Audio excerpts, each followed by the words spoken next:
No turning She off. left me alone tonight. That's a little good phone. I think Rosa disconnect. She says she's She's using her hotspot.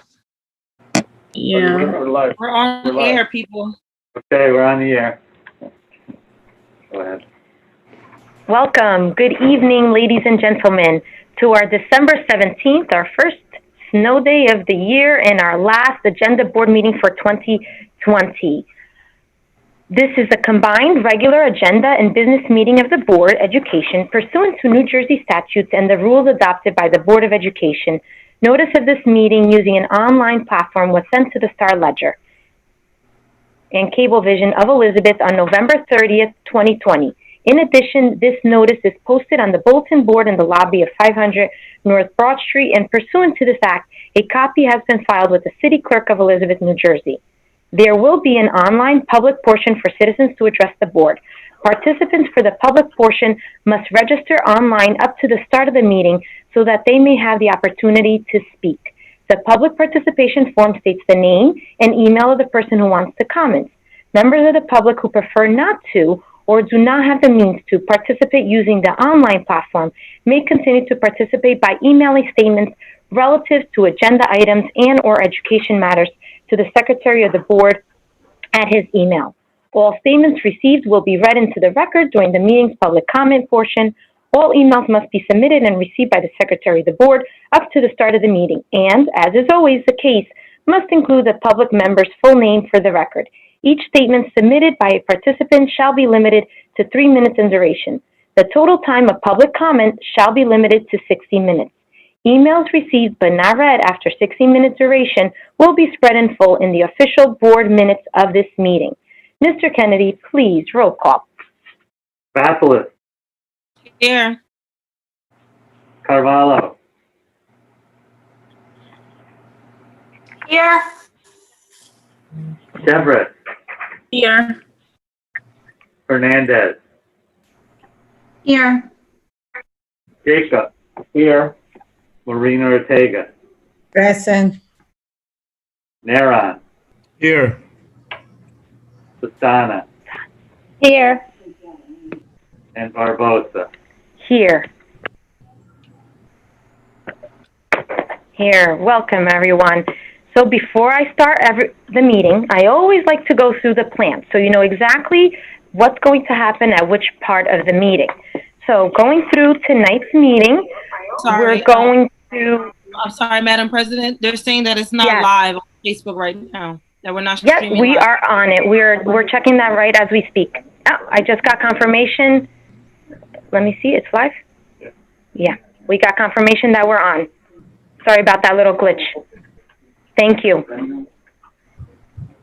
Okay, so back to tonight's plan and sequence of events. So obviously we opened the meeting. I'm going to go into my president's focus. Then we'll jump right to topics of interest for this month. Then we'll progress to public speaking. We're going to have a presentation from our ESIP Energy Savings Initiative Program, and then we go into our agenda. And then we conclude it with our business portion of the meeting. So that's what tonight looks like. But before I begin, I want to do something a little different. So I'm going to have you keep looking at your screen or listening, and I want you, my president's focus, I actually did it a little differently this time. So I want you to focus on your screen, and Don, if you could share the screen, please sit back and enjoy. This is from me to you.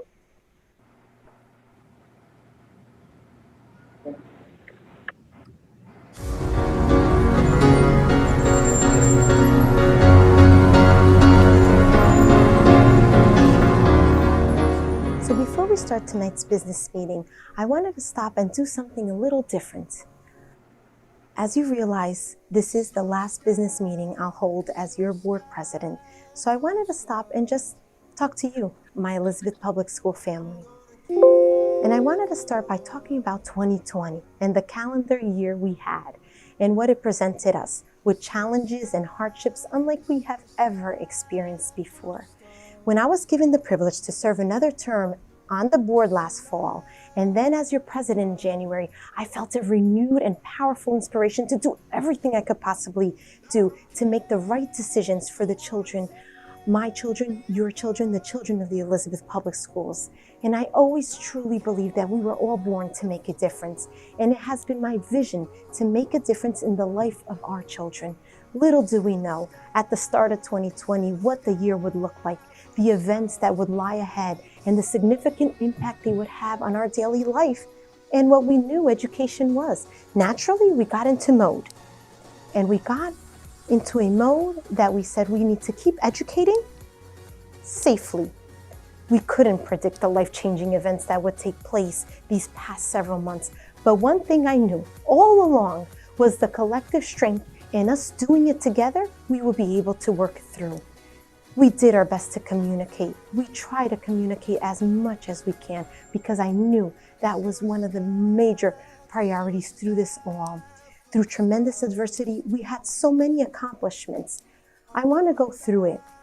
2020 brought us abundance of things throughout our district that we have to continue to remember. Rededicating our school number 30 in honor of Chelsea Dentley Roberts. Then we went ahead and we launched our e-remote learning platform for distance learning and providing internet connectivity for any student who needed it. We mailed out instructional packets for all the pre-K through second grade students during the spring of 2019-2020 school year.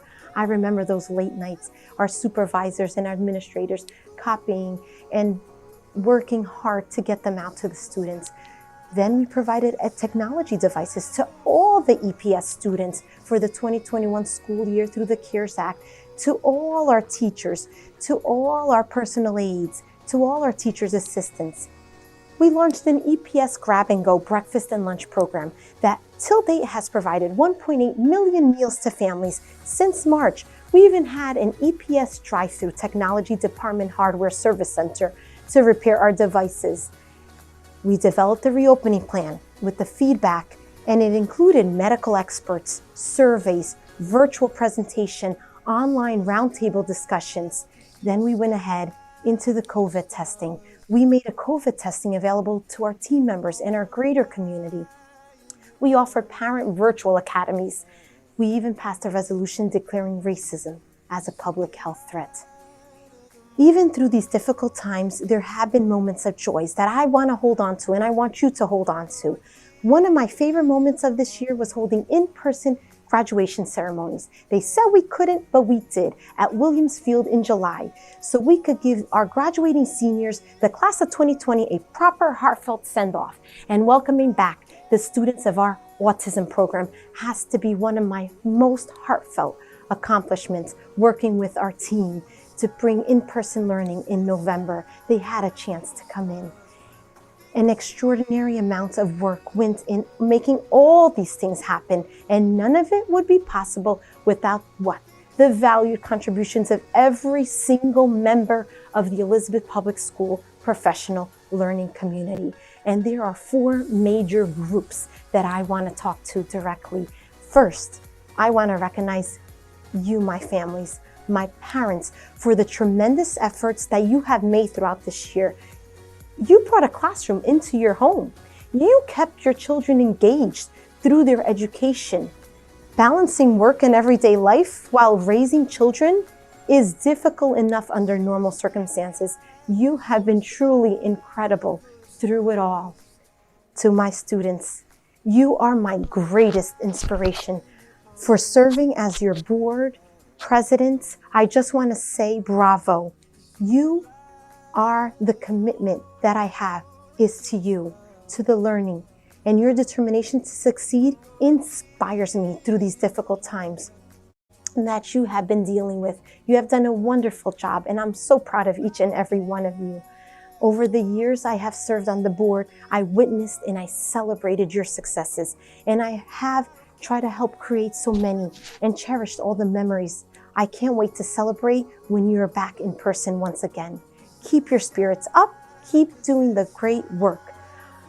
To our team members, including our central staff, my superintendent, you've been amazing through it all. Instructional supervisors, support staff, operational staff, and especially our teachers. You have my deepest and most heartfelt gratitude for the sacrifices you have made through the lengths you have gone through to keep our students learning, growing, and prospering. The Elizabeth community is so blessed to have you. I'm so blessed to have you. And you keep upholding our standards of excellence. I cannot thank you enough for the amazing work you have done to ensure the education continue through all these times. And finally, to you, my board members, my fellow board members, for entrusting me with the privilege of serving as your president this year. Your individual calls, our night calls, our meetings have led us to a collective contribution to our district. May we keep learning alive. I look forward to serving alongside you, continuing to do great things for Elizabeth Public Schools. Each of you brings such an important element to me, to this board. And now as we approach the end of this year and set our sights on a brighter future in 2020, it is important that we take a moment to remember and honor all those that we have lost in our learning community, in our greater community, and your families to COVID-19. Their spirit certainly will carry on.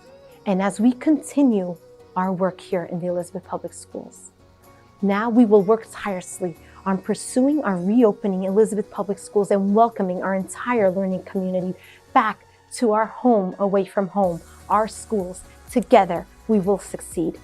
Now, on my behalf and on behalf of the Elizabeth Board of Education, I wish you today and in the future a safe, healthy, and happy holiday season. Happy Hanukkah, Merry Christmas, and a Happy New Year. May 2021 bring you joy, countless blessings. Be safe, be well, and may God bless you. May God bless the Elizabeth Public School.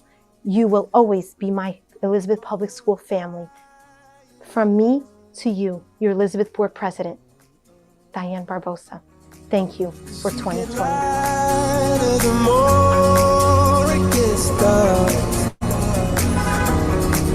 I'm gonna give you my heart.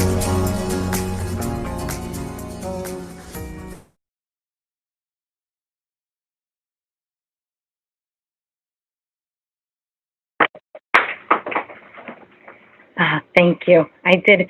I don't think I could say any more. It was such a long speech, but I did give it my heart. I always do. Everything that's on my mind too. One thing is for sure. Like I said, what fuels me is the children. But what gives me pure joy and happiness is serving you, serving the Elizabeth Public Schools, whether you're staff, whether you're administration, whether you're a parent, whether you're a student. That's what gives me pleasure. Thank you. Thank you for this year. And now I move on to, well, I'll open it up to the board if you want any comments, because then we'll move on to our topics of interest. Any comments or concerns from our board members?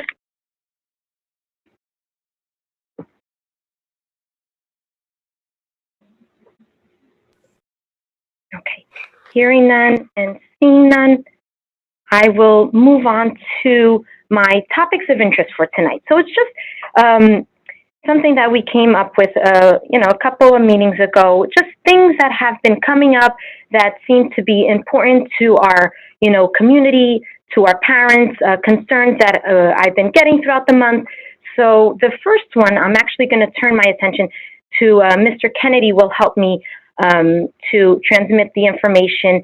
It's about the PEBT and just the status, a quick update and explanation of this federal program. I know a lot of parents were concerned, and there's, on what happened and what's happening and what's the current status. Mr. Kennedy, if you can help us understand. Sure, thank you. Remember the last meeting, we became aware that people that had gotten cards before did not receive the benefits in September. And it was very perplexing because we would call down to the State Department of Human Services, and they said, well, it's because we don't have we are not participating virtually, which made no sense to me. And at the encouragement, particularly of the board and Mr. Jacobs, we contacted the county superintendent of the Department of Education, along Daryl Palmieri, along with the county DA, Karen Dunn, to try to get to the root of what was going on here. And with their help, they went to hire people in the Department of Ed who talked with higher people in the Department of Human Services to resolve this obvious error. And glad to report that as of last Thursday, the cards that should have gone out are in the mail. And the department asked us to be patient because of the busyness of the mail right now, but they've guaranteed that the people that were eligible for the benefit in September will receive that benefit retroactively. In addition, there were students that registered for free lunch after March when the original data was submitted. Those people are also going to have been added to the list. So with a lot of help from the Department of Ed at the Union County level, and getting to the right people finally at the Department of Human Services, regrettably it didn't happen in September, but they're correcting the error. Okay. Thank you, Mr. Kennedy. That kind of sums it up and brings us to current. Thank you. I'm glad everything worked out because that's very important for our parents. Madam President? Yes, Commissioner. I'd just like to thank Mr. Kennedy for looking into this matter,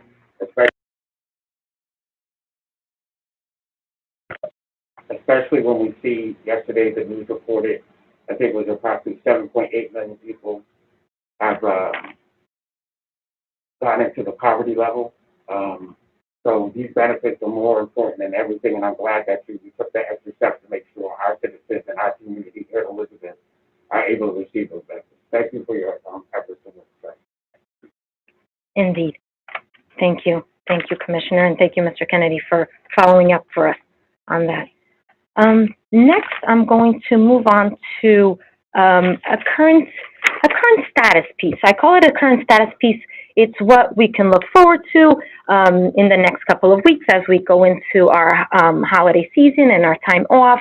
A little touch on an Amnistat update, our athletic program, and then I'm very happy to also report that for the last couple of board meetings, we've been listening to our students' concern, and our students' concern about the Student Success Center. Now, I know that there was a lot of different circumstances that led to the program not running early this school year. But I am very pleased to announce that after we communicated with the coordinators, we heard you, we understand our students, and we really looked at the positive impact that it had on our students' lives. So tonight, we will actually talk about it. It's on our agenda. We have talked about immediately beginning services as of January 1st. So again, we will find it in tonight's agenda, so I'm very pleased to announce. But that will also be in the current status update that I will ask our superintendent to show us. I see the slideshow is already being presented, so please sit back and Madame Superintendent, if you could take us and go through all the announcements and these elements of important aspects. Thank you, Madam President. It's my pleasure. Good evening, everyone. I would like to begin with a reminder to our parents of our holiday schedule. Our last day of school will be December 23rd. Our holiday recess will begin on December 24th through January 3rd, and our schools will reopen with virtual learning on January 4th. Wanted to take this opportunity to remind our parents with regard to the communication that was sent on November 10th regarding virtual learning through February 5th. We had announced that phase 3 would begin by February 5th, 2020. I'd like to share with our community this evening that parent notifications will be sent out by Monday, January 25th, 2021, with information regarding the status of COVID in our community. I'd like to take a moment to review the factors that we need to take into consideration. First is what is referred to as a COVID activity report that's published by the New Jersey Department of Health. There's an understanding that COVID may impact certain areas of our state differently. The New Jersey Department of Health provides weekly information on COVID transmission at the regional level, and it characterizes the state in the following manner: low risk as green, moderate yellow, high orange, and very high red. Currently, Union County is categorized as high risk and Elizabeth as very high risk. And very high risk requires full-time remote learning. The second factor that we take into consideration, if we could go back to the slide for one moment, please. Oh, thank you. The second factor is the importance of consulting with our local health officer on the guidance regarding COVID-19 in our municipality that can inform our local planning and our response actions. So we take these two factors into consideration when communicating with our families regarding COVID. Thank you very much. We're going to move on to initiatives. So First, with regard to the Amistad mandate, this month we are continuing our partnership with Dr. Davida Lindsay Harewood. This extended contract will focus on professional development for our principals and our social studies teachers in order to inform them of the curricular enhancements that were just completed, and also to clarify for them the intent of the Amistad mandate as it relates to the future work that is currently being proposed. The work of the Amistad Collaborative continued, and a virtual meeting is scheduled for December 22nd, 2020, just next week, to capture the work that was just completed as well as our plans moving forward.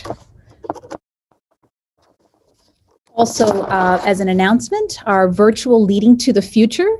The Leading to the Future program will occur virtually this year, and it includes STEM-minded students from various academies: Thomas Jefferson Arts Academy, Admiral William F. Halsey Jr. Health and Public Safety Academy, Johnny Dwyer Technology Academy, and Thomas Edison Career and Technical Academy. We are incredibly grateful to Michelle Doran McBean and her entire team at Future City for their commitment in maintaining this program during this pandemic. This year's workshops will include 3 sessions from January through March 2021, and the focus is on overcoming obstacles, career planning, and the concepts of resilience and sustainability. Next, as our Madam President had announced, the Virtual Student Success Center. So the Elizabeth Public Schools and Make the Road New Jersey has partnered once again to provide a Student Success Center at Admiral William F. Halsey Health and Public Safety Academy. Beginning January 4th, 2021, the Virtual Student Success Center will be open daily from 2 p.m. to 6:30 p.m. Monday through Friday. During that time, our students will be signing up for appointments with the Student Success Center to meet virtually with one of the student college ambassadors, and they are supervised by the Student Success Center coordinator. The college ambassadors will conduct outreach to students. They'll prepare pre-recorded videos on the college application process, as well as support our students with the college and financial aid applications. In addition, they'll also be hosting a variety of workshops that include financial aid clinics, SAT practice tests, as well as virtual college tours. So during this time, the Student Success Coordinator will also hold supervision meetings with the college ambassadors in order to provide continuing education, workshops, and also preparing for these workshops. And these workshops will be made available to our parents during this time.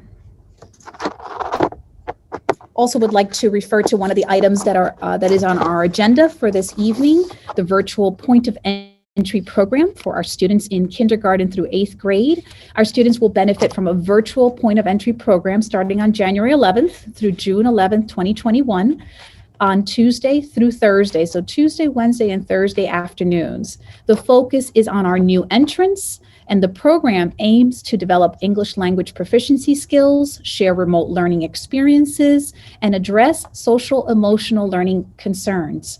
Our bilingual psychologists will be working both with the teachers in the program as well as the students and our parents. And next on our agenda, we also have our virtual bilingual achievement strategies program for our high school students that are English language learners. And our high school students will benefit from a virtual point of entry program that will also start on January 11th and run through June 10th, 2021, from Monday through Thursday in the afternoon. And the focus of this program is developing English language proficiency skills, mathematical skills, sharing remote learning experiences, and addressing social emotional learning concerns. Our bilingual psychologists will also be working with the teachers in our high school program, as well as the students and their parents. Also would like to share our new initiative, partnership with the College of New Jersey for expanding access to computer science education. We've partnered to provide free computer science professional development for our teachers in the district for a 12-month period. And the intent of this partnership is to expand access opportunities as well as enable our teachers to participate in high quality professional development experiences in computer science education. And lastly, our virtual interscholastic athletic programs. The New Jersey State Interscholastic Athletic Association authorized school districts to operate a virtual winter interscholastic athletic program beginning on December 14th for boys and girls basketball and bowling. And that completes the topics of interest. And before we transition, would like to take a moment, Madam President. This past year can best be described as one that created challenges for all. Yet through your leadership, you have provided support to our school district, to the parents, to the students, to the administration. You have demonstrated your commitment to providing the best for our students. You have always put the district and our students first. Together with all of your board members, you have devoted countless hours each week to volunteering your time to serve this district. Your contributions have led to strengthening our organization. And I thank you for bringing your passion, your intellect, your insight. It has been a true privilege and joy to serve you. We would like to take this moment to thank you, your Board of Education, your administration. So please, I would like to share our video presentation at this time.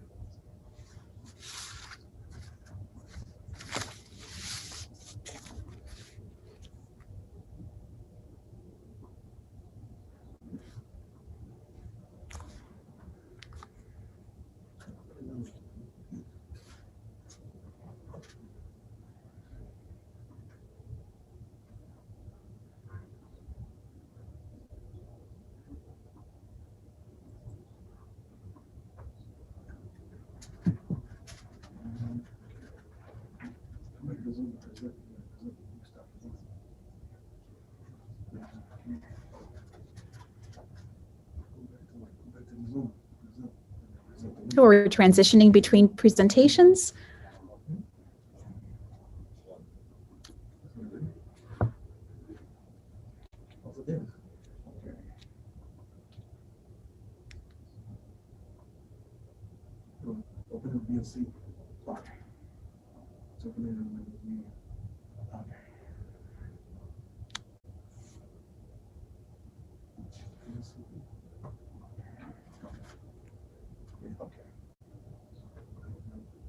No, share, okay.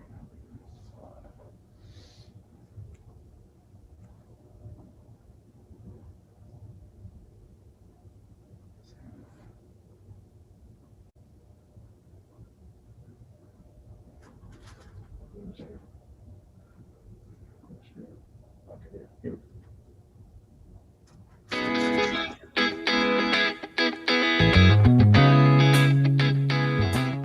2020 began as a year of endless possibilities.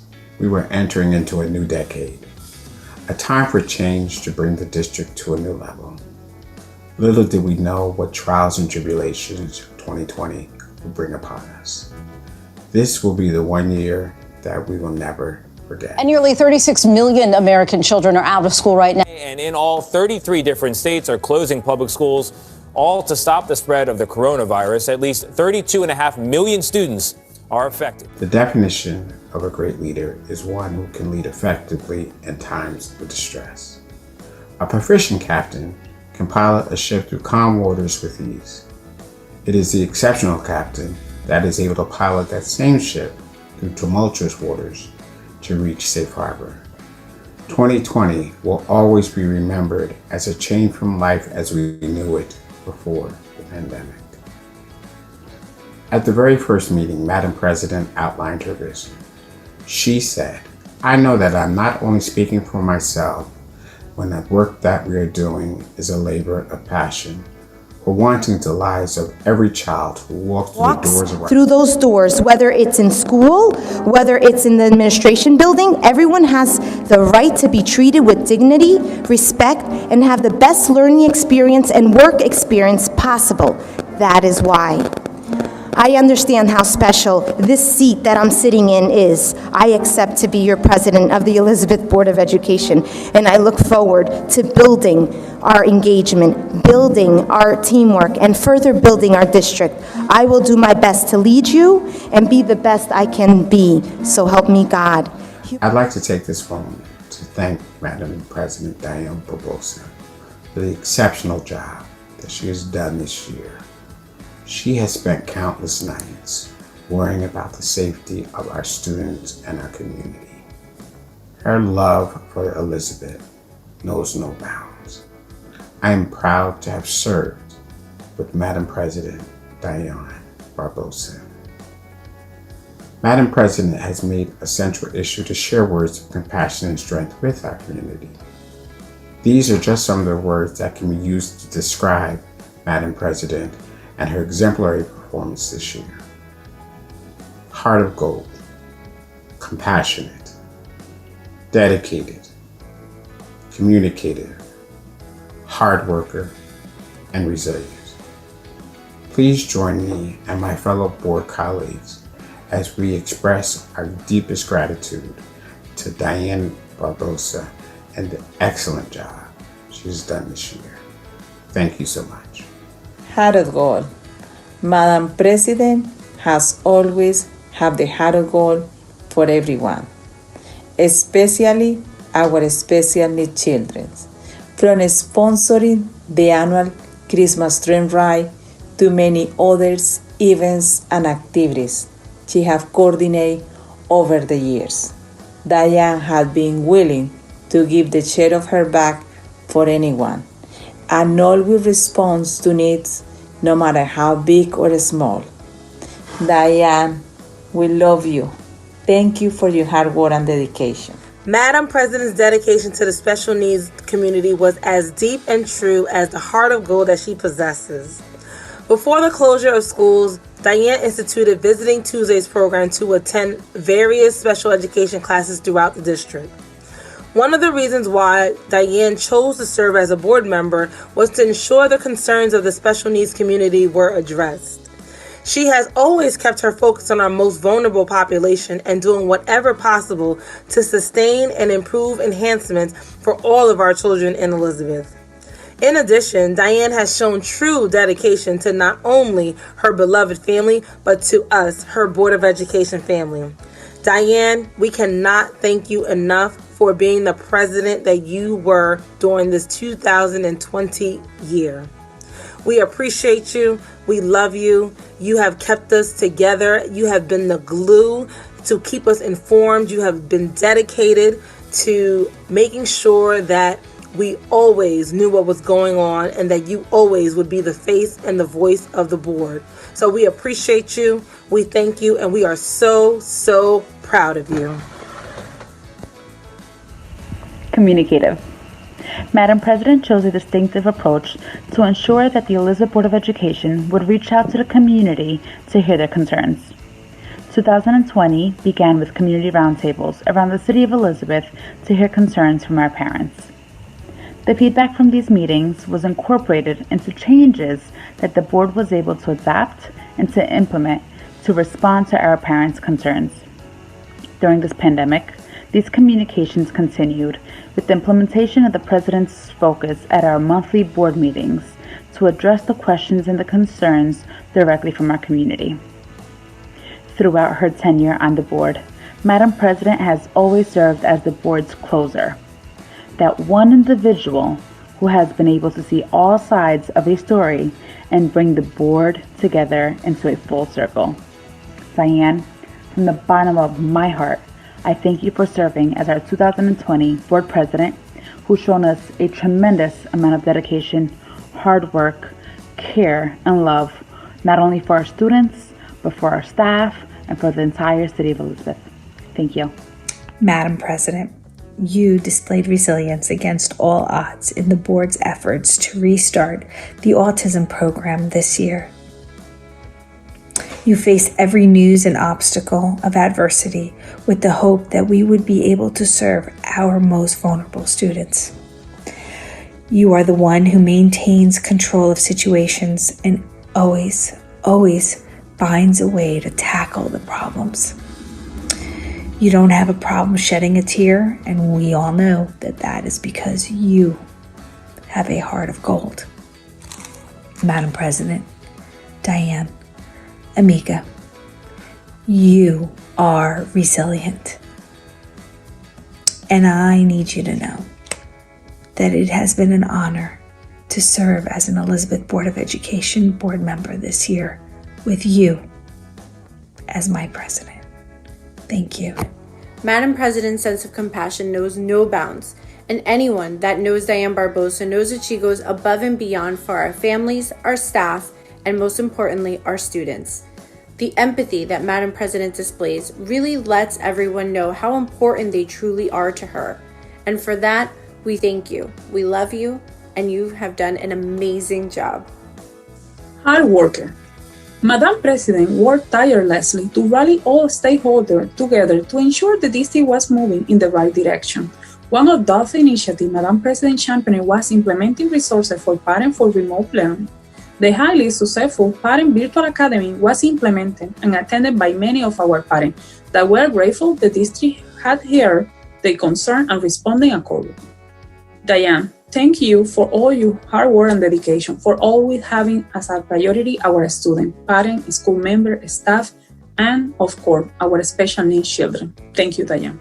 Madam President, as we come to a close, we want to thank you. We want to thank you for your hard work, your dedication, your compassion, and your willingness to deal with some of the largest and greatest adversity one has ever had to deal with as a Board of Education president during a very unprecedented time. You were able to do it. You were able to keep us all together as a Board of Education, as a school district, as a community. You were able to stand for us, speak for us, represent us, and be our president during this very challenging year. Your presidency represents something beautiful. It represents something that I'd like to compare to a butterfly. See, a butterfly represents spiritual rebirth, hope, transformation, and life. That you provided for the Elizabeth Board of Education. Spiritual rebirth, transformation, hope, and life. When we were down and out, you spoke life right into us. When our parents were in despair, our children couldn't see the light at the end of the tunnel, you provided hope. You provided direction. You kept us going. When we were tired, when we were ready to give up, you were there to keep us going and to boost us up with all your energy and all your love, as you so like to do.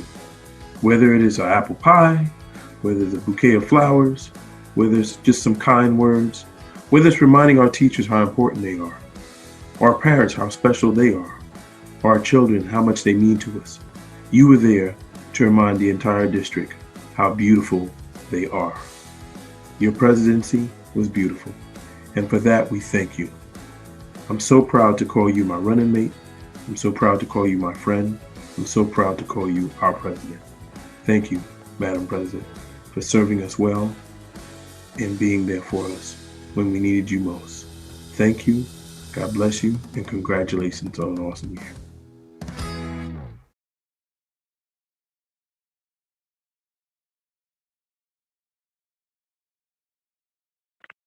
Oh man, how do I come back from that?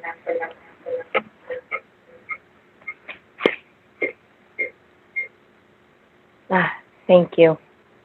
Thank you for that. That really touched me. But like you know, I everything I did was for you guys, and I tried my best, and that was my focus and my goal. I was focused on keeping us focused on what project we had to do next to keep everyone safe and healthy and educated.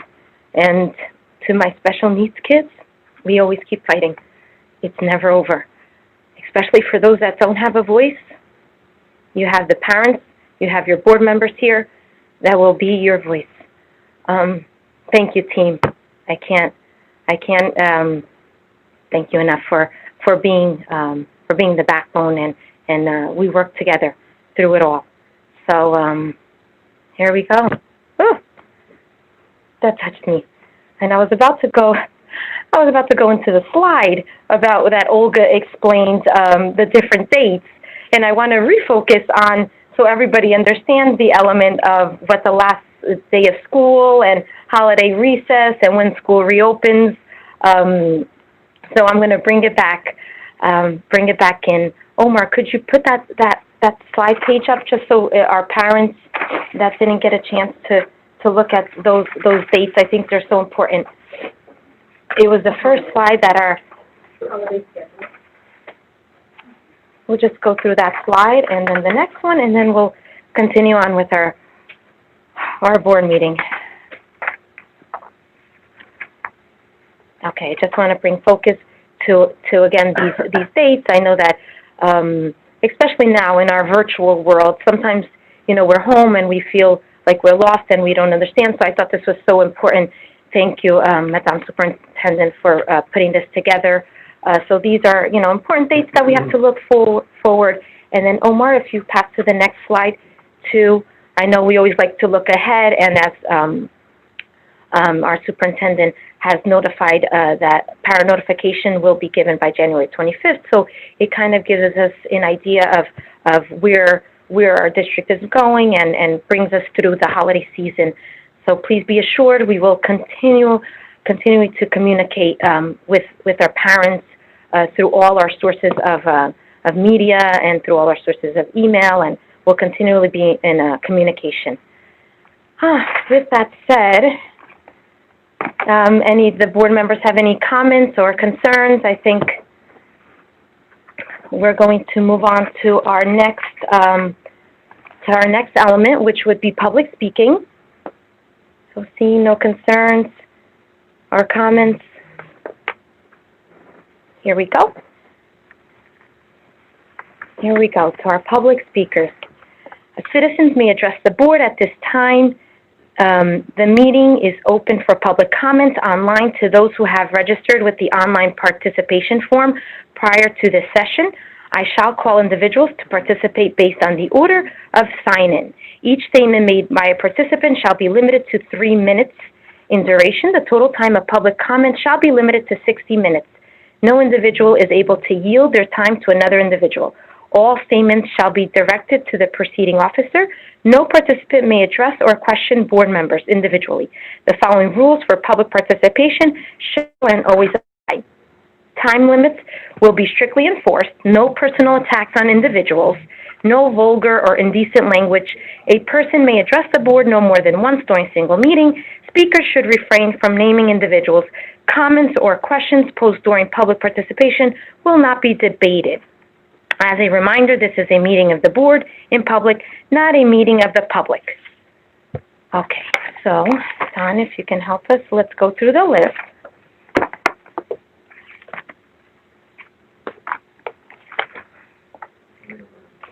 Okay, so for our first public speaker, Ms. Maria Lorenz. Okay, let's bring you in. Good evening. Do you hear me? Oh, yes, we can hear you. Fantastic. Good evening, everyone. We have been through quite a year. It was a year where the board was reminded that they serve a multilingual community that shouldn't be discriminated because of their limited language. The community won via a complaint filed for discrimination, and now parents can benefit from interpretation thanks to a resolution agreement with the Office of Civil Rights. During a pandemic, parents of special needs were not supported through a state-mandated CPAC, which is the Special Education Parent Advisory Committee, which went completely absent during a pandemic, and that was completely disheartening. Stress from parents receiving packets when the district used packets as a substitute for instruction for our special needs community was an extreme stress on many parents. Nevertheless, groups such as the SEPTA and the Elizabeth Parents and Students Care united together to provide support, such as the PEBT cards, where Christina reached out to Jamal Hali and advocated for the community. And finally, those rounds of monies were just deposited and are arriving to the community as we speak. The SEPTA was also able to get a seat at the table for the reopening plan, whereas this board and its administration attempted to exclude the special education PTA. It definitely has been quite a year. I would hope that the next board president starts to inform the community of committee meetings and that notes subject to public inspection are made available. The board should not take offense when the public states that you're not doing anything, because truth of the matter is that what you speak and what you do doesn't always coincide. The next board president should pay close attention to the policies, such as the public speaking policy, and make it compliant with the laws established, that it doesn't violate certain First Amendment rights. The next board president should hold administration accountable for the staff that they appoint, such as the medical inspector that was convicted of a felony, which this current administration has failed to address and has not addressed, that we've put somebody in a position of trust that should possibly not be trusted. And to realize those cracks that you have and those weaknesses within your own system of not catching that. Your inaction on these items makes you complicit. I ask that the next board president be responsible and take accountability. I think it is important to celebrate our successes, but I also think it's more important to learn from your mistakes. Have a great evening. Thanks, Maria. Thanks for calling in. Our next public speaker is Fatima Singleton. Ms. Singleton? Yes, good evening. Madam President, board members, thank you for letting me to the meeting. First, congratulations for all that love that's been shown from the board members. Congratulations on that. I have a 3-point please I want to make tonight. This is my third time I come to the meeting. I talk about the homework, about the high school students, and we still don't see no improvement on that part.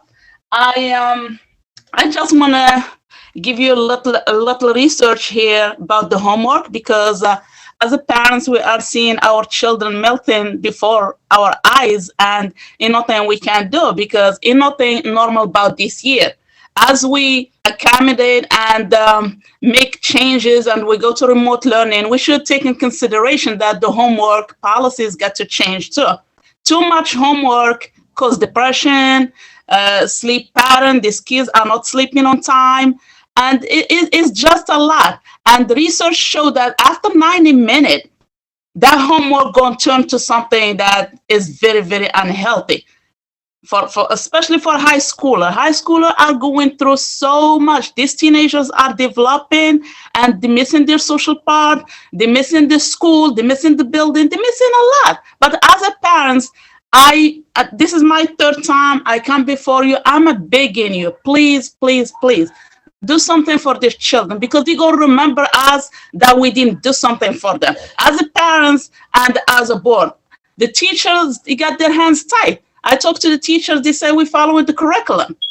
Now we look into the benchmarks and the assessment, and I can't get my mind around all this, because the learning experience that we're getting is not normal. It's not like this learning experience that we have on a normal school day. when the kid be with his friend, with his teacher. They don't even know their teachers the way they used to know, because that play a big role on the children's cognitive development. If you know you're educated, you build that relationship, that healthy relationship. A screen is not a healthy relationship, but we accept it and we're dealing with it because this is above all of us. We're in this together. Please, please, please, please, as a parent, I'm begging you tonight, look to those children, because they're going to remember this. They're going to say, oh, the year of the coronavirus, our parents and our board members didn't do nothing to help us when we was melting. And I guess you all have children and you're going through that. As a mother, it breaks my heart that there's nothing I can do for my child. When I talk to her, no, I don't want to mess up my GPA. What you going to tell a child? You going to tell him stop doing your work? No. But please, please, please try to look to this matter and see what we can do together. This is not against you or against me. This is for our children. Thank you so much. God bless you. Happy holidays.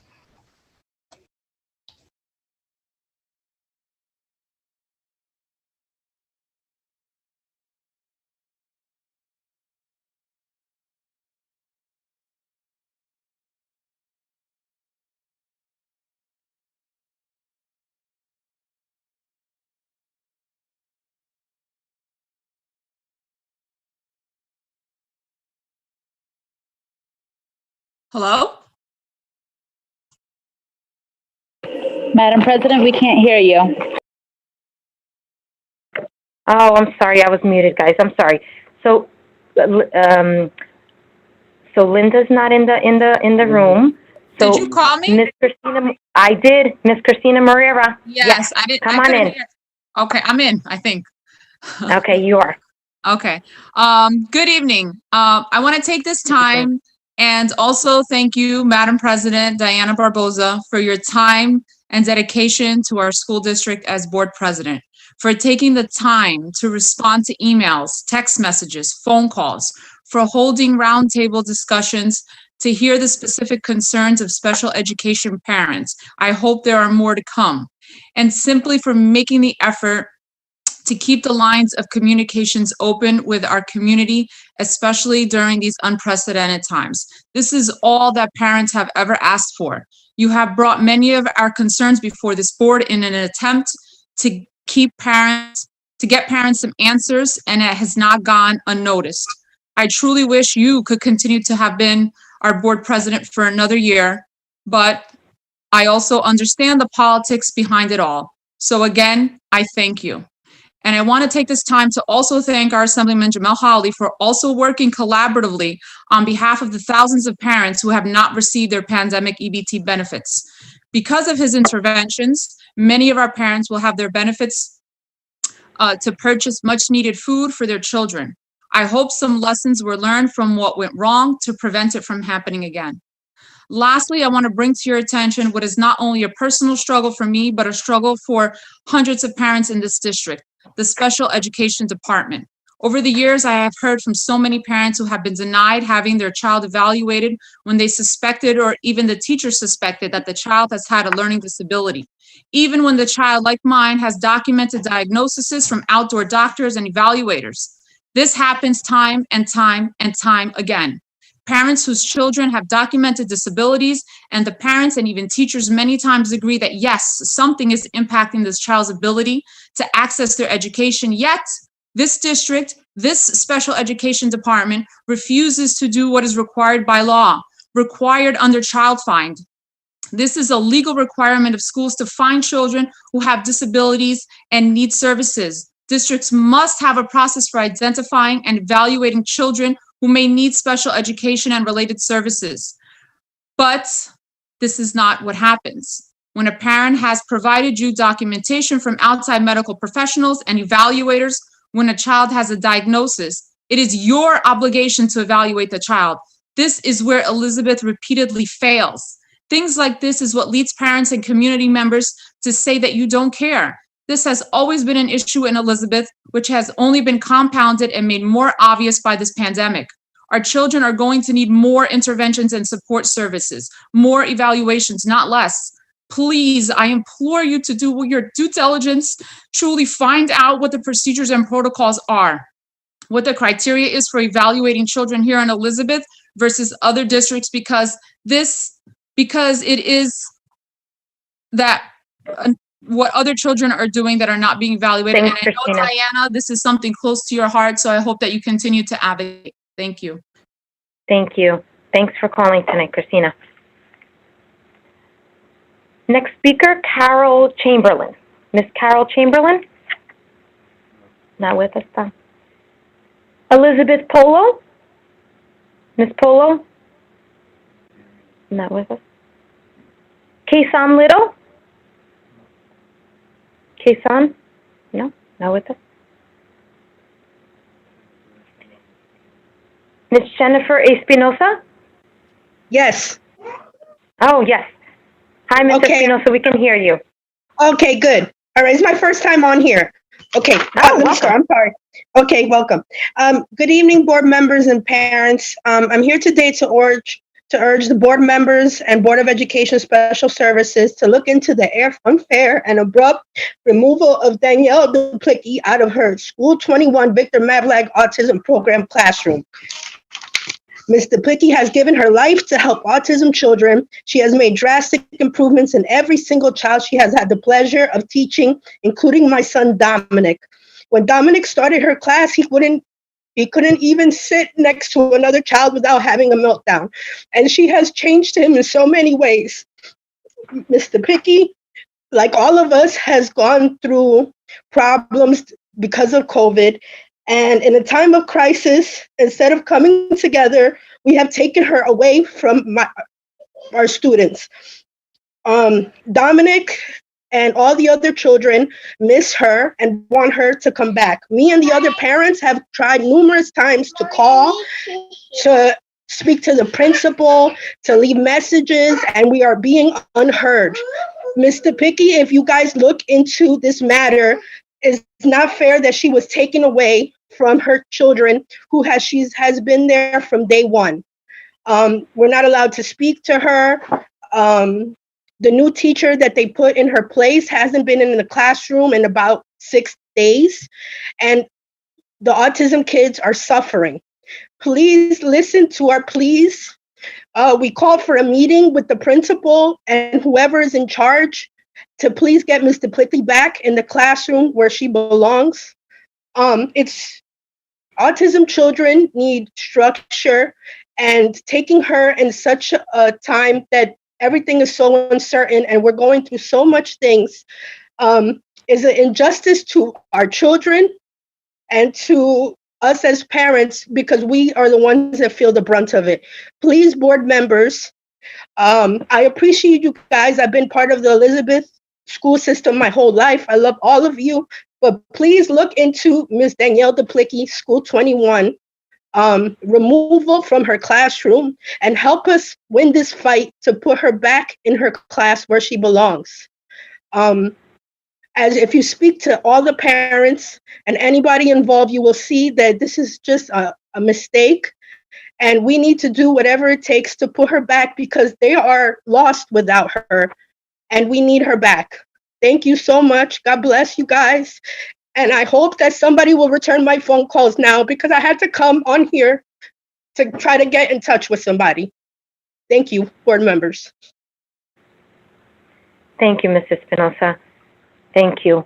Now, all I have to say is all the public speakers are always heard, and we always listen to your, the comments, and it's not left unheard.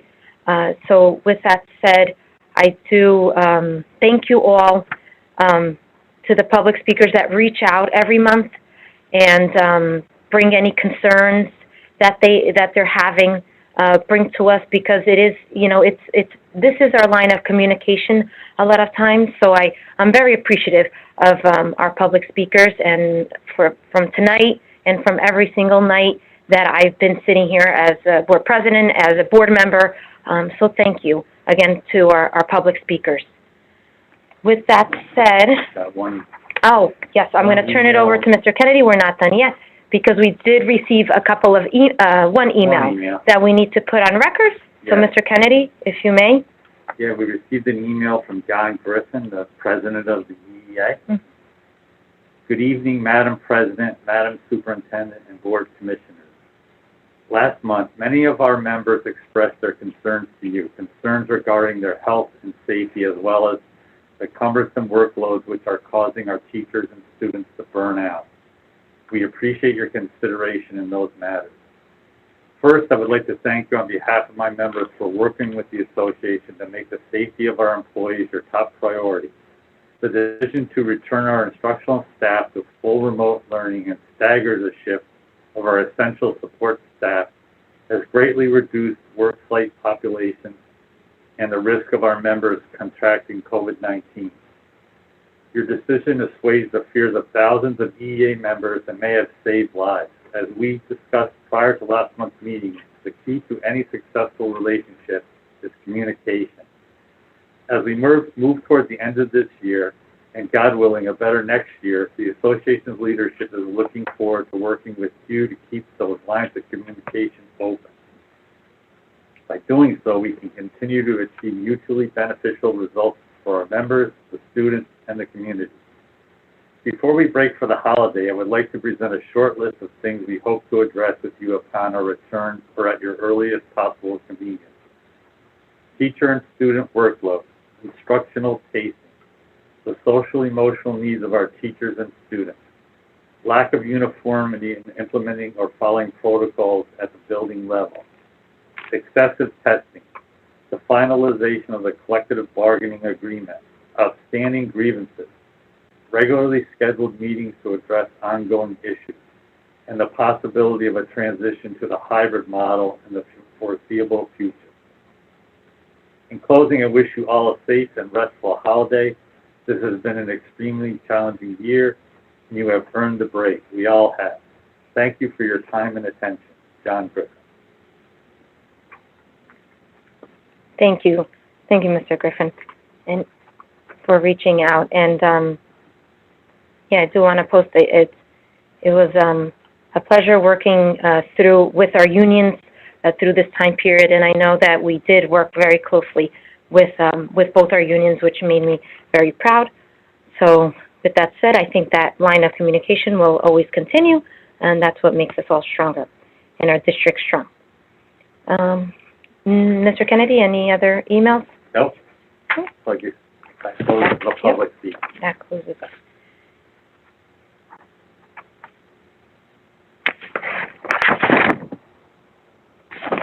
At this time, I close the public comment portion of this meeting. With that said, just before we get into our agenda, there's just a couple of aspects that I didn't touch base during my current topics of interest, and that's in the time period that we're in, which is and this is directed to our students, and specifically our high school students that are graduating. As college applications come by, it's just a reminder, please reach out to your guidance counselor, to your teachers, if absolutely you need any help. And I'm just, helping and giving you strength to work through those college applications if that is what you intend. So that message was for our students. Before, again, we go on to, I want to stop and I call it my gratitude piece. And the reason why I want to bring this up is that, especially this week, I saw it numerous times happening, and I think we can't let it go by without acknowledging it.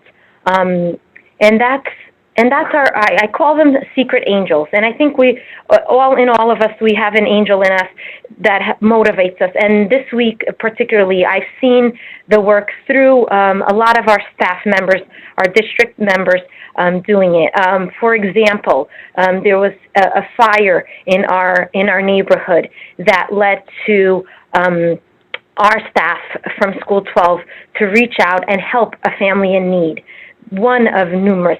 I saw personally board members that sit on this board just this last weekend, carloads of food, distributing food to community, to families that are in need. So I come to you as to thank you and to our team members. Another example is coming from our nurses.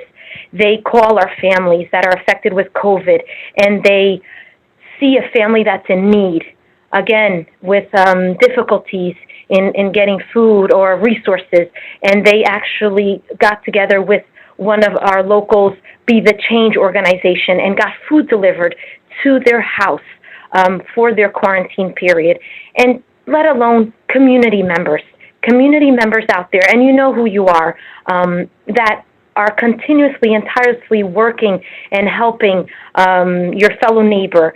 You know, thank you. Thank you for doing what you do. That's what makes us a strong village. That's what makes us Elizabeth. And I think if each of us puts our effort into helping each other and anyone that we know that is in need, it'll make this time period better.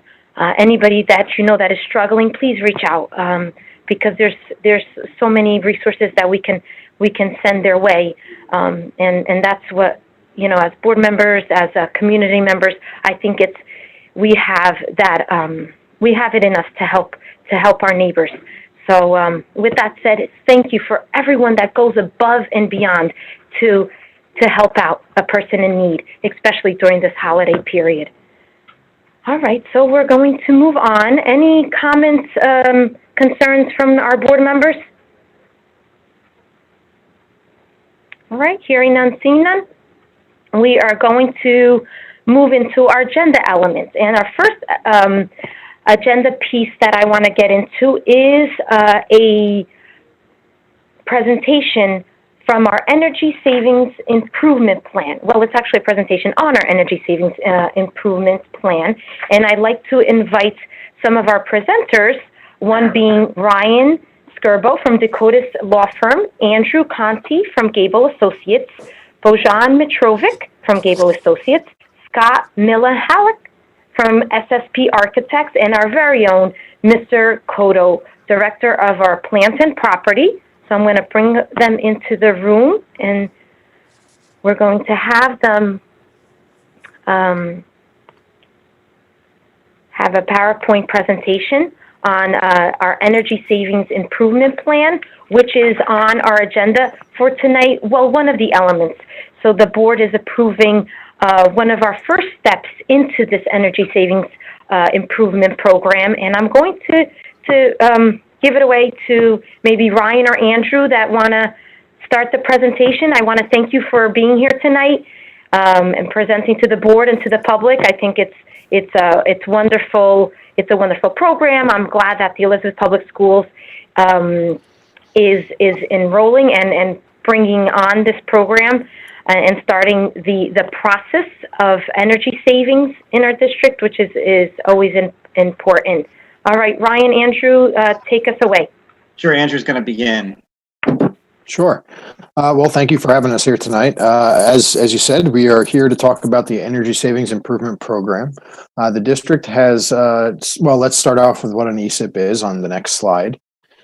An ESIP, Energy Savings Improvement Program, ESIP, ESIP for short, is a statutory program that's available to all school districts in the state to be able to implement energy efficiency projects through the savings that you generate from the project itself. These agreements are usually 15 to 20 years long, depending on the technology included. And of course, we're going to take in and make sure that whoever is developing the project applies for all the incentive programs that are available from the state, utilities, and federal government.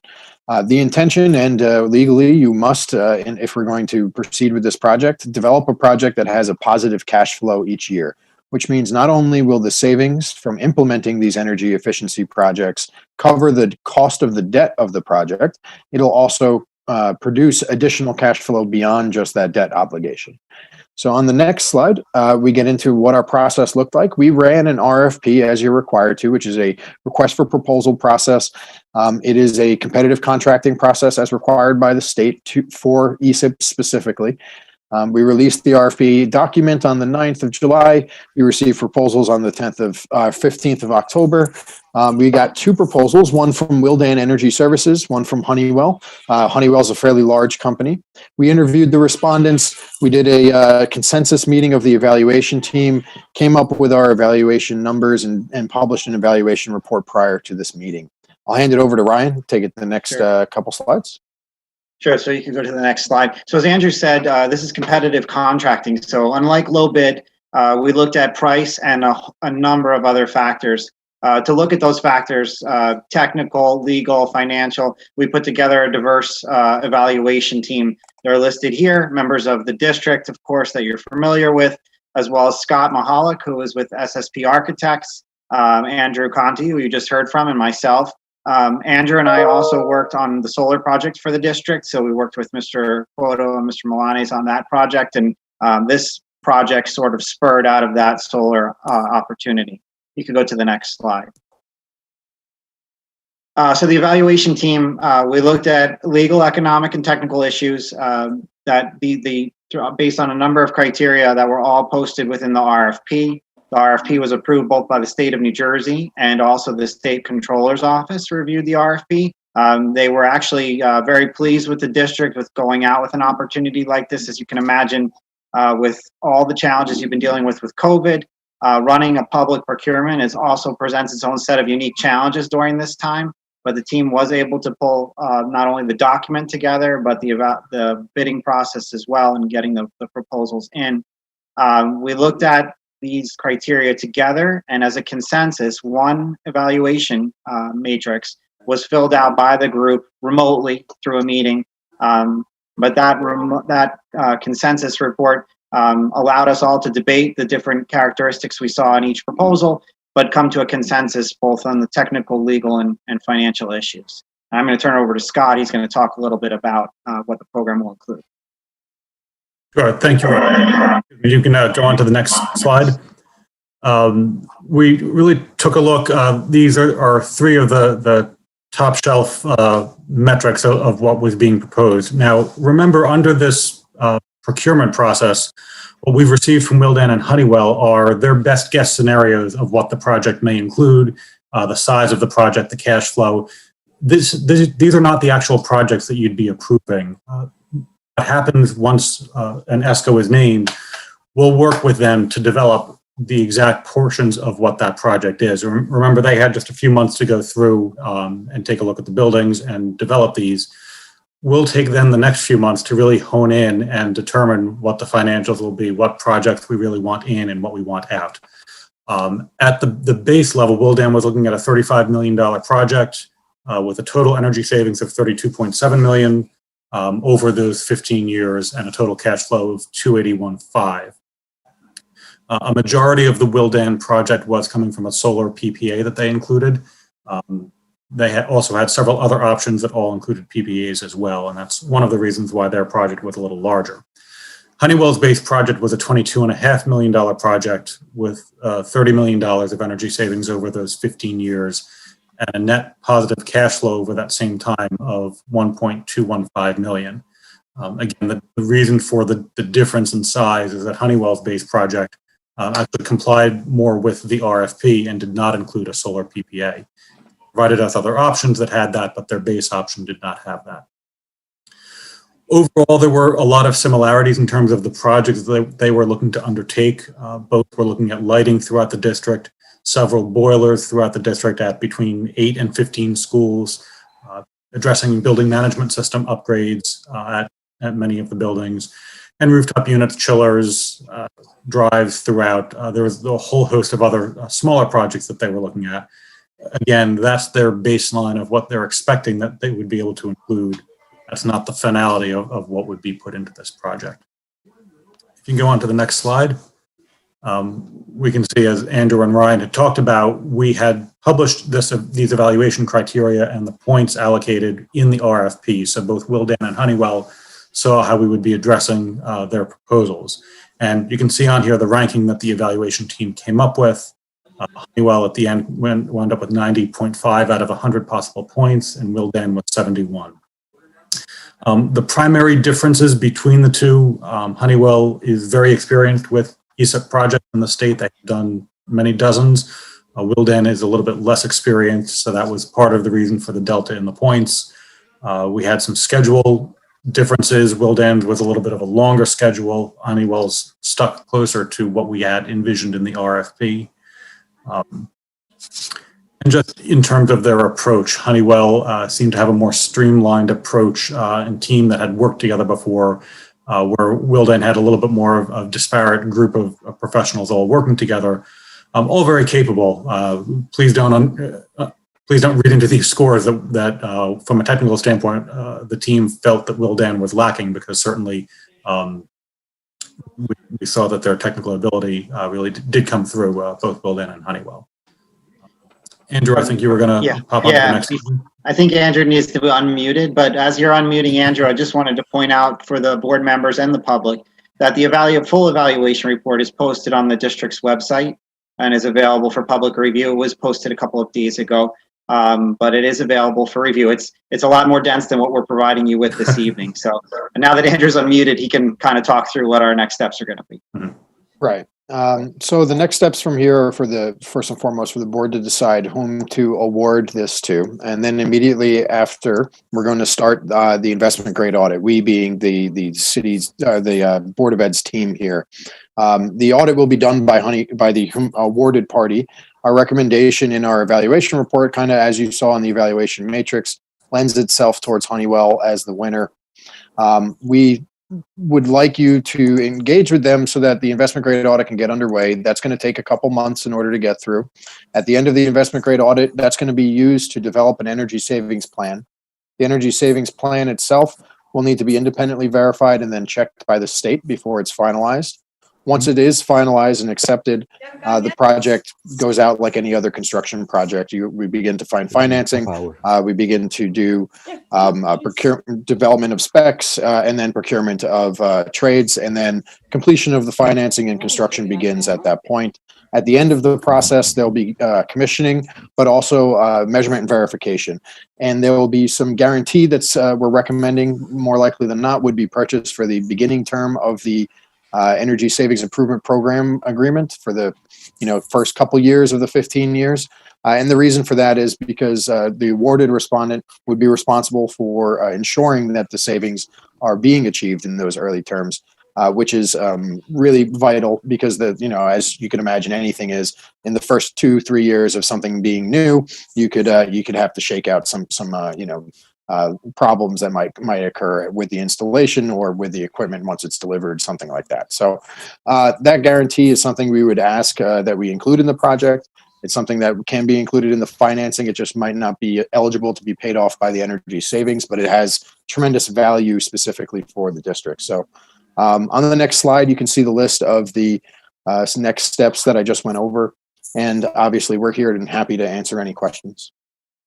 One thing we just should add, and Andrew, Scott, and myself will repeat this many times over the next year or so, this is a long process. The board's put a lot of work into getting to this point, about a year's time to get to this point, working through a free energy audit with the state of New Jersey, getting to the point of an RFP and now getting proposals and a recommendation. And there will be many more steps between here and the point in which the board decides on what project is best for the district. So just bear with us. We don't want to create, fatigue, but there might be a few presentations in your future as things progress on this topic.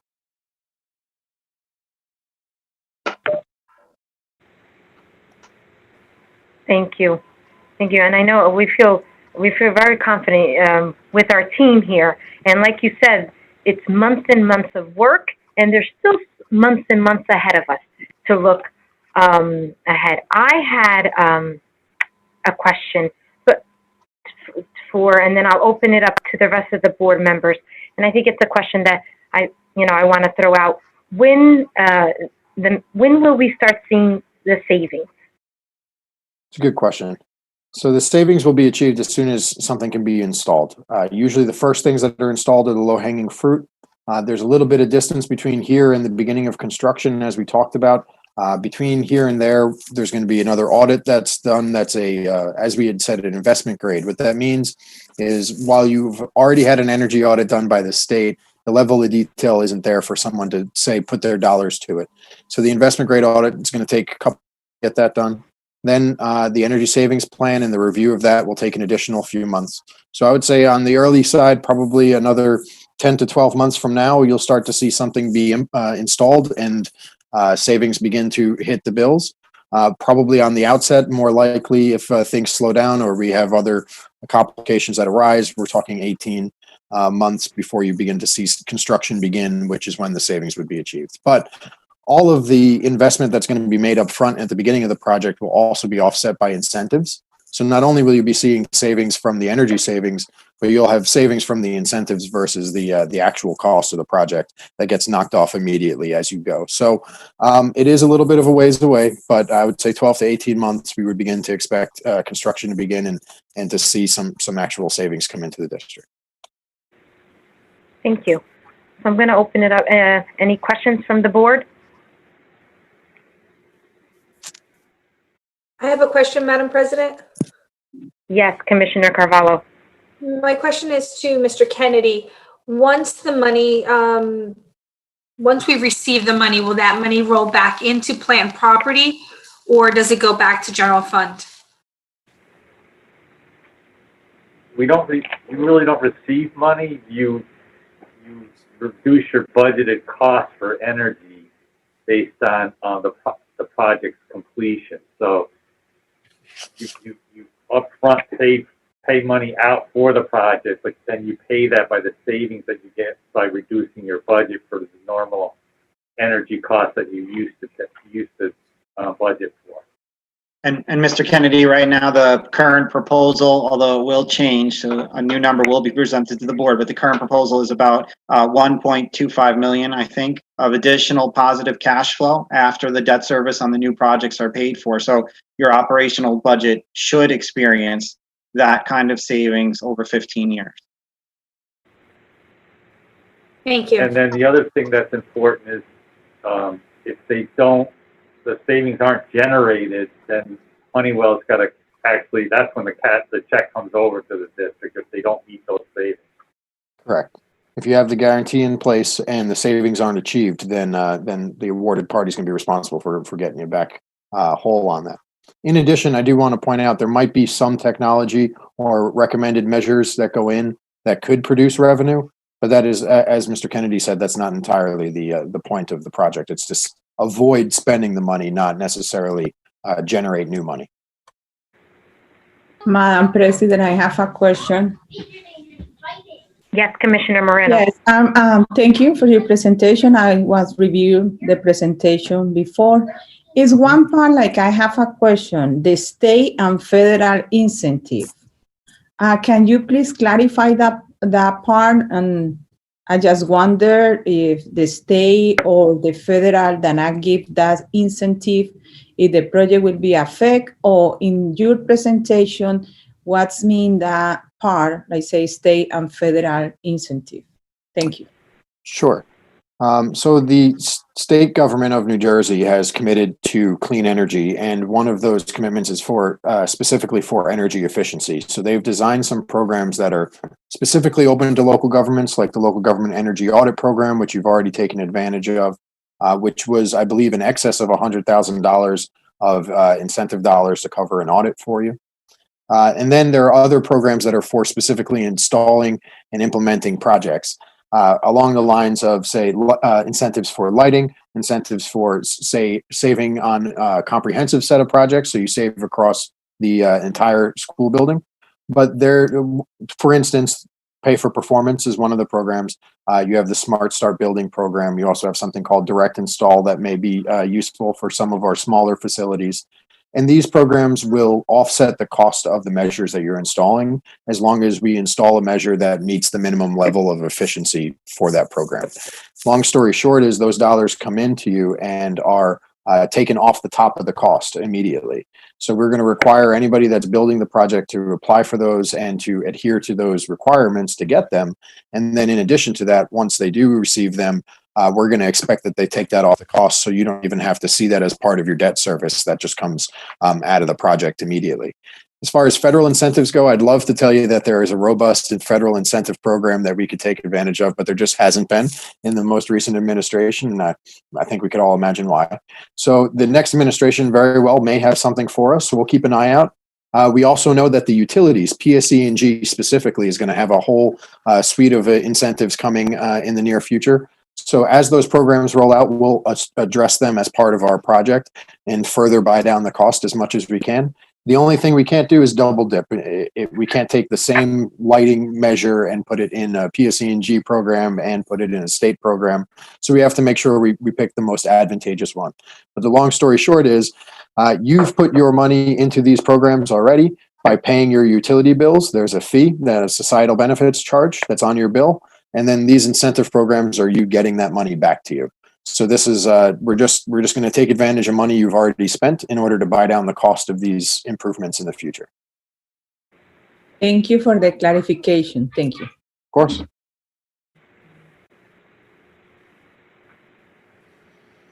Thank you. Any other questions? Hearing none, please. Oh, yes, Commissioner Jerry Jacobs. Yes, Commissioner. Madam President. So I just wanted to make a comment.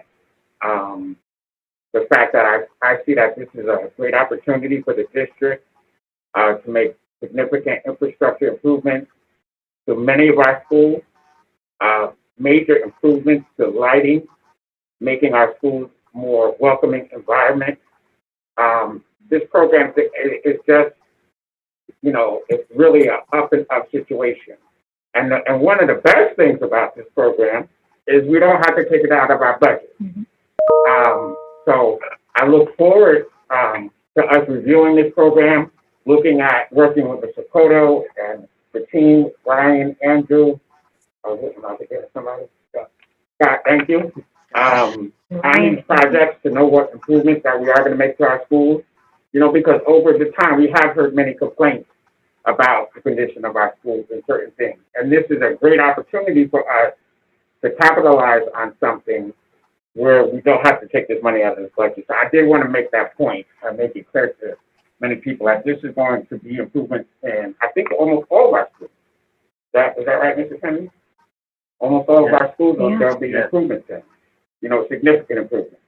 Thank you, Madam President. Thank you, Commissioner, for bringing that up. You're absolutely right. It's a win-win situation here. A guaranteed savings.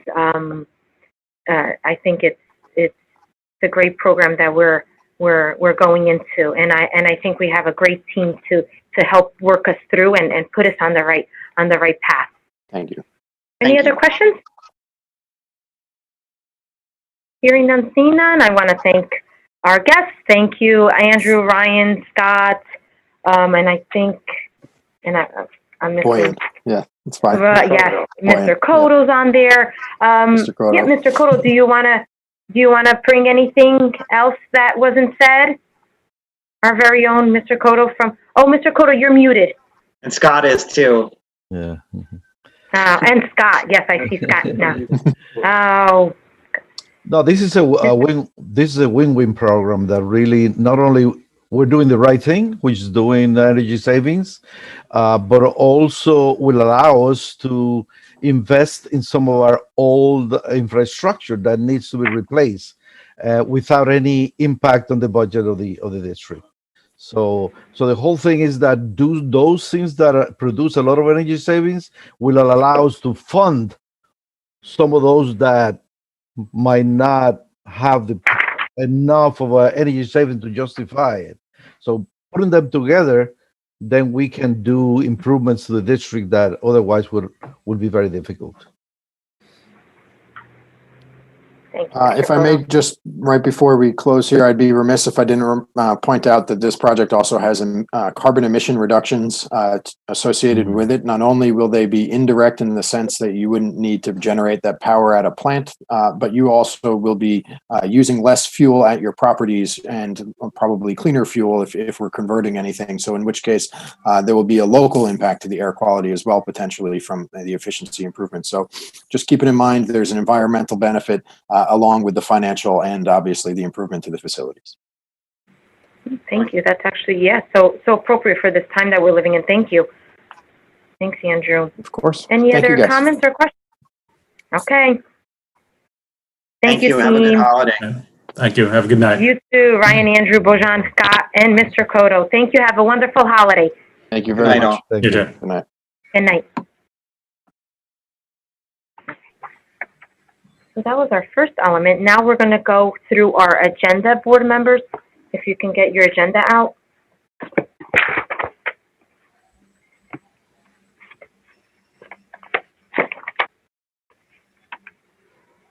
Okay. So looking at the first section, it's our minutes from the last board meeting. Any comments or concerns? Seeing none, hearing none. I'm going to move on to tab 1B, which is our treasurer's secretary's report.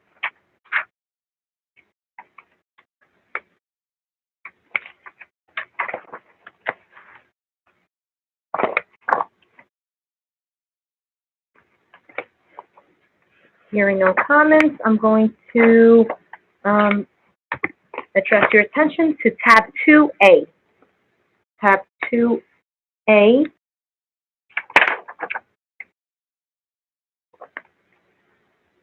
Mr. Cuesta? Mr. Cuesta's on. Yes. Mr. Cuesta, could you just give us just a quick highlight of tab 2A? Anything that you think would stand out for our board members? I can give you a summary as I have done in the past. Yes. Pre-pandemic, I can do that. Oh, yes. There you go, Mr. Cuesta. Just a quick summary, yes. So before you, for your consideration, obviously, as always, you have a number of leave of absences. You have 7 retirements. No, you have 11 actually retirements, 7 certified and 4 non-certified. You also have 2 resignations. You have an appointment for someone who was covering for a leave of absence, and that person has extended. Therefore, we need the teacher to remain in that position. We have 3 appointments: a science teacher, a physical education and health teacher, and we have an ESL teacher. We have a number of transfers. And as you know, the transfers usually take place because they are needed. For example, the best example I can give you, there was a person that was hired with an ending date. This person was hired September 1st through December 1st to cover for a leave of absence. That person that was out is returning. However, we have other individuals on extended leaves of absences. So this particular guidance counselor has been extended, so she's transferred to another building where she's needed. So that's an example of what a transfer is all about. There are 3 changes of salary because individuals have obtained either a master's degree or X number of credits beyond the master's degree. In one case, the person is obtaining her 2nd master's degree. So that's really commendable. In the retirements, on a personal note, I have to say there are all of those retirements. Of course, we're going to miss all those people, but we have individuals like the supervisor of the English department that obviously we will miss because she was really a key staff member in this district for many, many years. And I know Olga would agree with me that we will miss her dearly. And there are other individuals. There's another person who's retiring because he got an opportunity of a lifetime. He's going to be teaching refugee kids come from other countries. He's really, really excited about doing that. He's been with us for 16, 17 years, but he's retiring from New Jersey, moving to another state, so he can have that opportunity of teaching young refugee children. And he's extremely happy. He's sad that he's leaving, but he's happy with his new adventure. So that pretty much summarizes what you have before you, Madam President. Thank you, Mr. Cuesta. I do want to highlight that we have two members in our IT and departments that are being promoted, and I want to highlight that just because I know through this all, I want IT to realize that we have always tried to do our best to support them in anything that that they need to help us through, because we know that they help support this district. So I do want to send a big thank you to our IT department, and with that said, I'm glad that we are always in support of all our departments. But I see that this month we have two members of the IT department. So I do want to recognize that. Okay, tab 2A, any questions or concerns from the board members? Okay, seeing none, hearing none. Tab 3, tuitions report.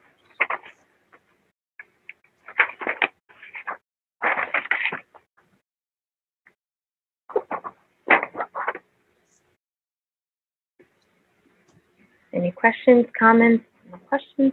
Tab 4. Superintendent. Tab 4, 4A, consideration use facilities. We don't have this month.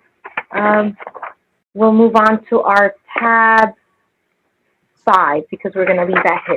So tab 5, which is our authorizations report. Any questions or comments from the board?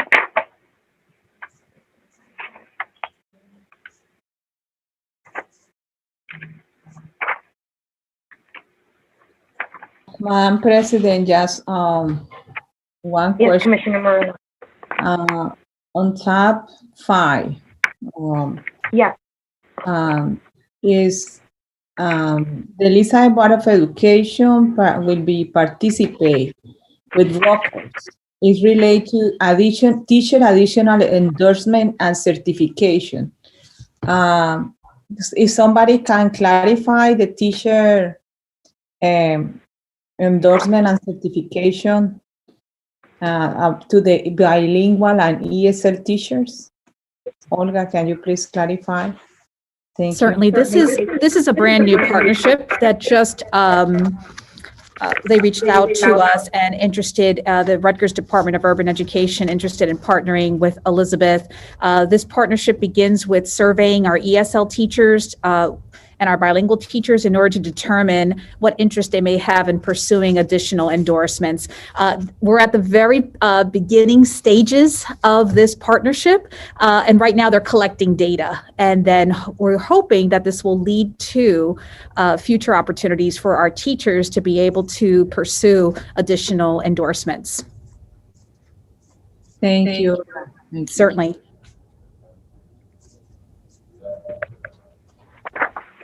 Thanks, Commissioner Moreno. Any other questions? We're going to move on to tab 6 and 6A, which is our finance and accounting report.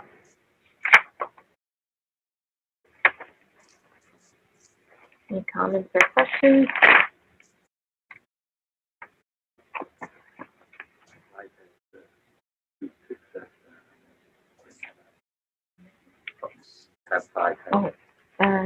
So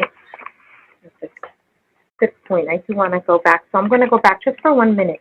On tab 5, I know I made mention to it, and our superintendent made mention to it, but in our tab 5, I do want to, again, focus on our authorization to approve our Student Success Center to begin immediately on January 1st.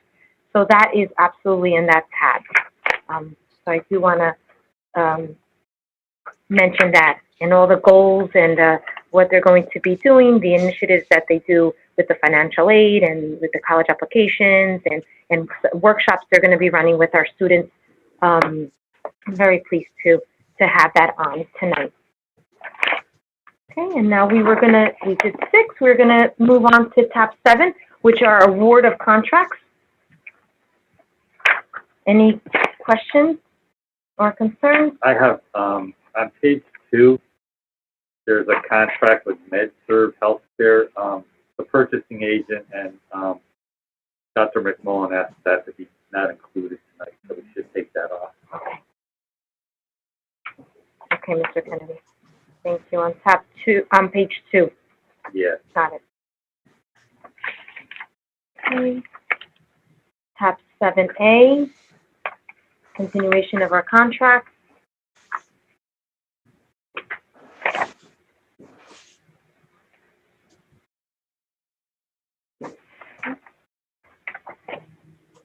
We're going to jump into the tab 9, claims list. Okay, no questions.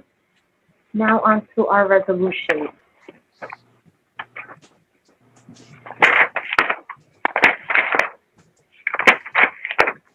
I do want to point out one of the resolutions that we have. Give me a minute just to flip. I want to highlight and take a minute to highlight Resolution 10E, which is our approval of submission to the New Jersey State Grant Program to improve our school security. Now, I just want to highlight this because this is a project that's been brought to us from our students. And another instance that, we sat down as a board and we heard them and we brought it in, and it's in conjunction with the ELISA law. And I'm going to ask, actually, one of my board members, Commissioner Carvalho? Yes. Are you on? I wanted her to assist me in highlighting this project. I know that she also has been working tirelessly with our staff, with a number of other board members. But Commissioner Carvalho, do you want to take us down the road of our school security? I know we're putting it in for approval, but could you, and I know in the future we're going to even highlight it more because it's just such an important element that we're doing, as a board. Could you help me highlight this? And I know that it's dear and near to your heart too. So take us down the road, Commissioner Carvalho. So about 3 years ago, and Superintendent will correct me if I'm wrong, about 3 years ago, we sat with the students from Halsey Academy. They had put a request to the board for us to come to their school, and they were concerned about safety and about an active shooter getting into the school and their safety. We met with those students. We met with Assemblywoman Quijano. We met with their police department. We've had ongoing meetings for the last 3 years, if I'm not mistaken. And this is almost bringing everything to fruition. Unfortunately, it's because of things that have happened that we wish wouldn't have happened. But it just goes to show you that we don't give up and we keep fighting, and we're working towards making our school safe and listening to our students' needs.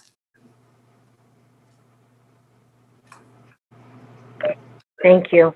Indeed. So I couldn't help but bring it alive. So we're putting the submission for approval. So it's, the beginning steps, but it's a big project, and I'm so proud of it too. And being on the board, it's more than over 19 buildings. There's an abundance of projects that will just make the safety and elevated. I know we've been working with our director of security with Mr. Cotto. So again, it's a team effort that I'm very proud to acknowledge this evening. Okay.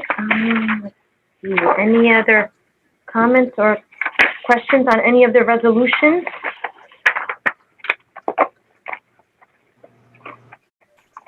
Madam President. Yes, Commissioner Neron. I have theme music in the back. Please excuse that. But nonetheless, I just want to thank you and Commissioner Carvalho for following up with that project because, as you know, Halsey is one of my adopted high schools, and I do remember we sat down and met with those students many years ago, and it was a project that they were very passionate about and adamant about implementing. So I'm happy to see the continuum of our board and the mission that we put forth to see things come to fruition. Thank you for that great work, and thank you to all the participating parties for making it happen. Thanks, Commissioner Neron. Any other comments or concerns? Okay, seeing none, hearing none. Mr. Kennedy. Okay, agenda is complete.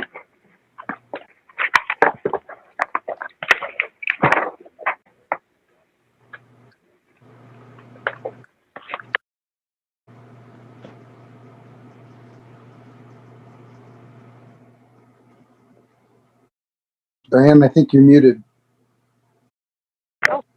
Okay, I'm mute. I'm good. Okay, after Jonathan there? Jonathan? Yes.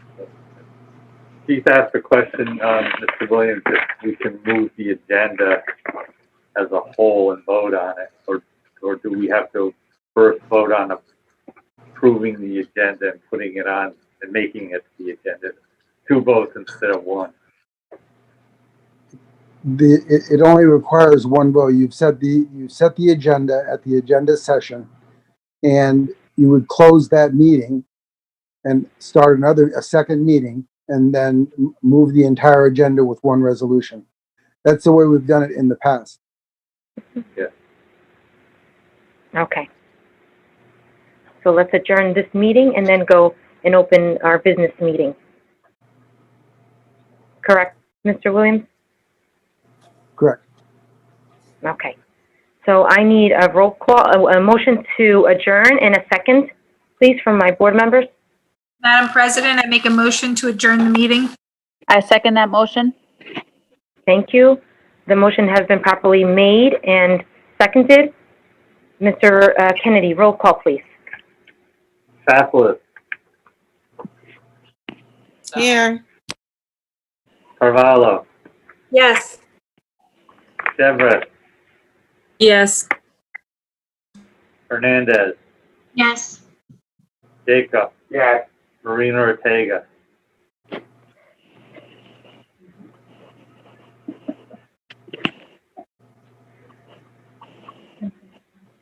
You there? Marina Ortega. I think we may have lost her. Neron.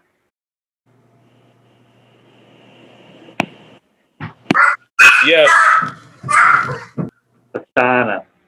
Yes. Barbosa. Yes. Okay. Now I'll go ahead and open our business meeting.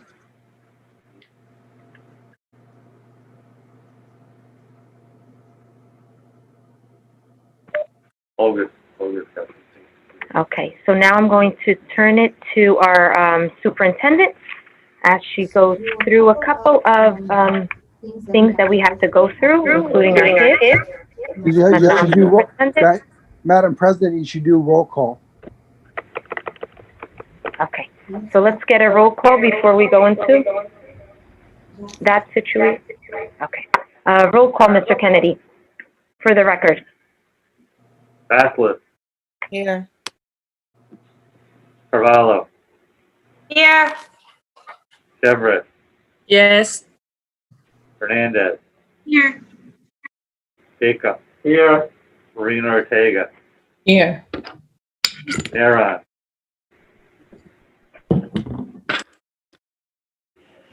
Yes. Pastana, Here. Barbosa. Here. Welcome back. Here we go. So at this time, I'll turn it to our superintendent. Thank you, Madam President. We would like to take this moment to hear from a couple of individuals. that are very familiar with our board president's work this year. Just a moment, please.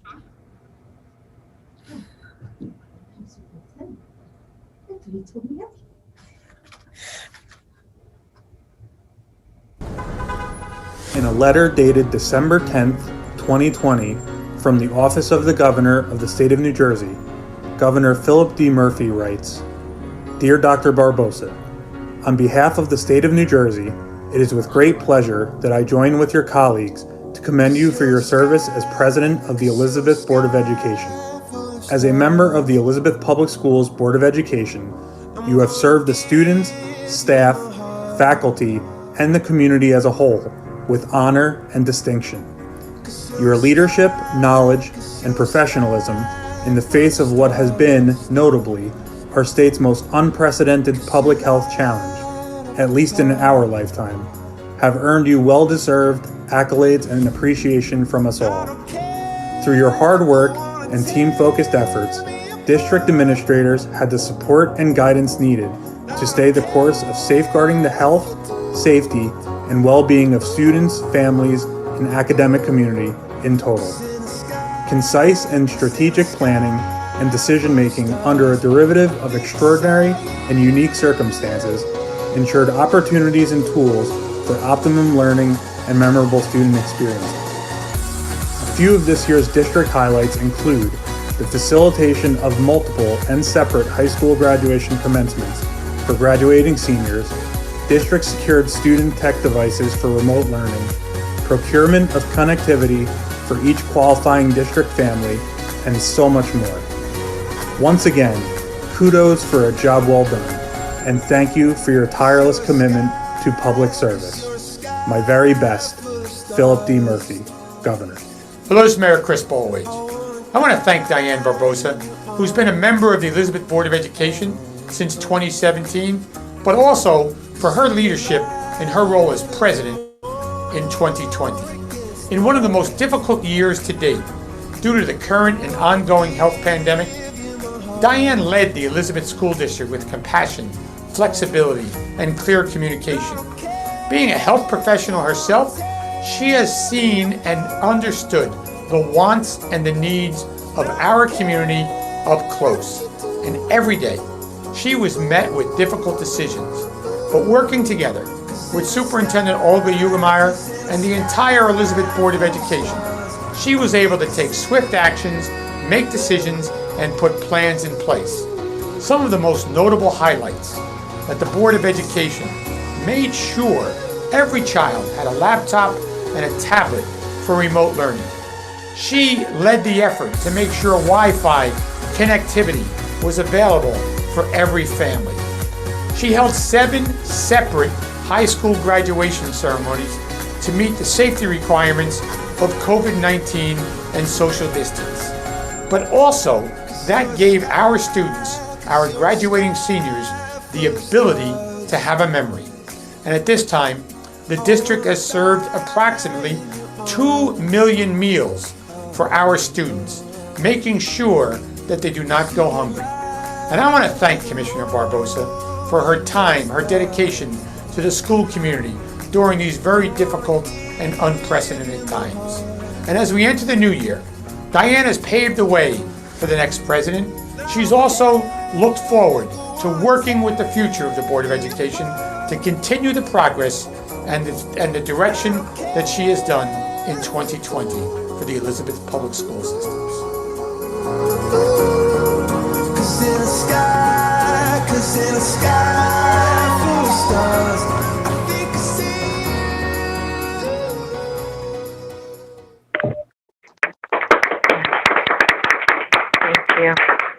Thank you.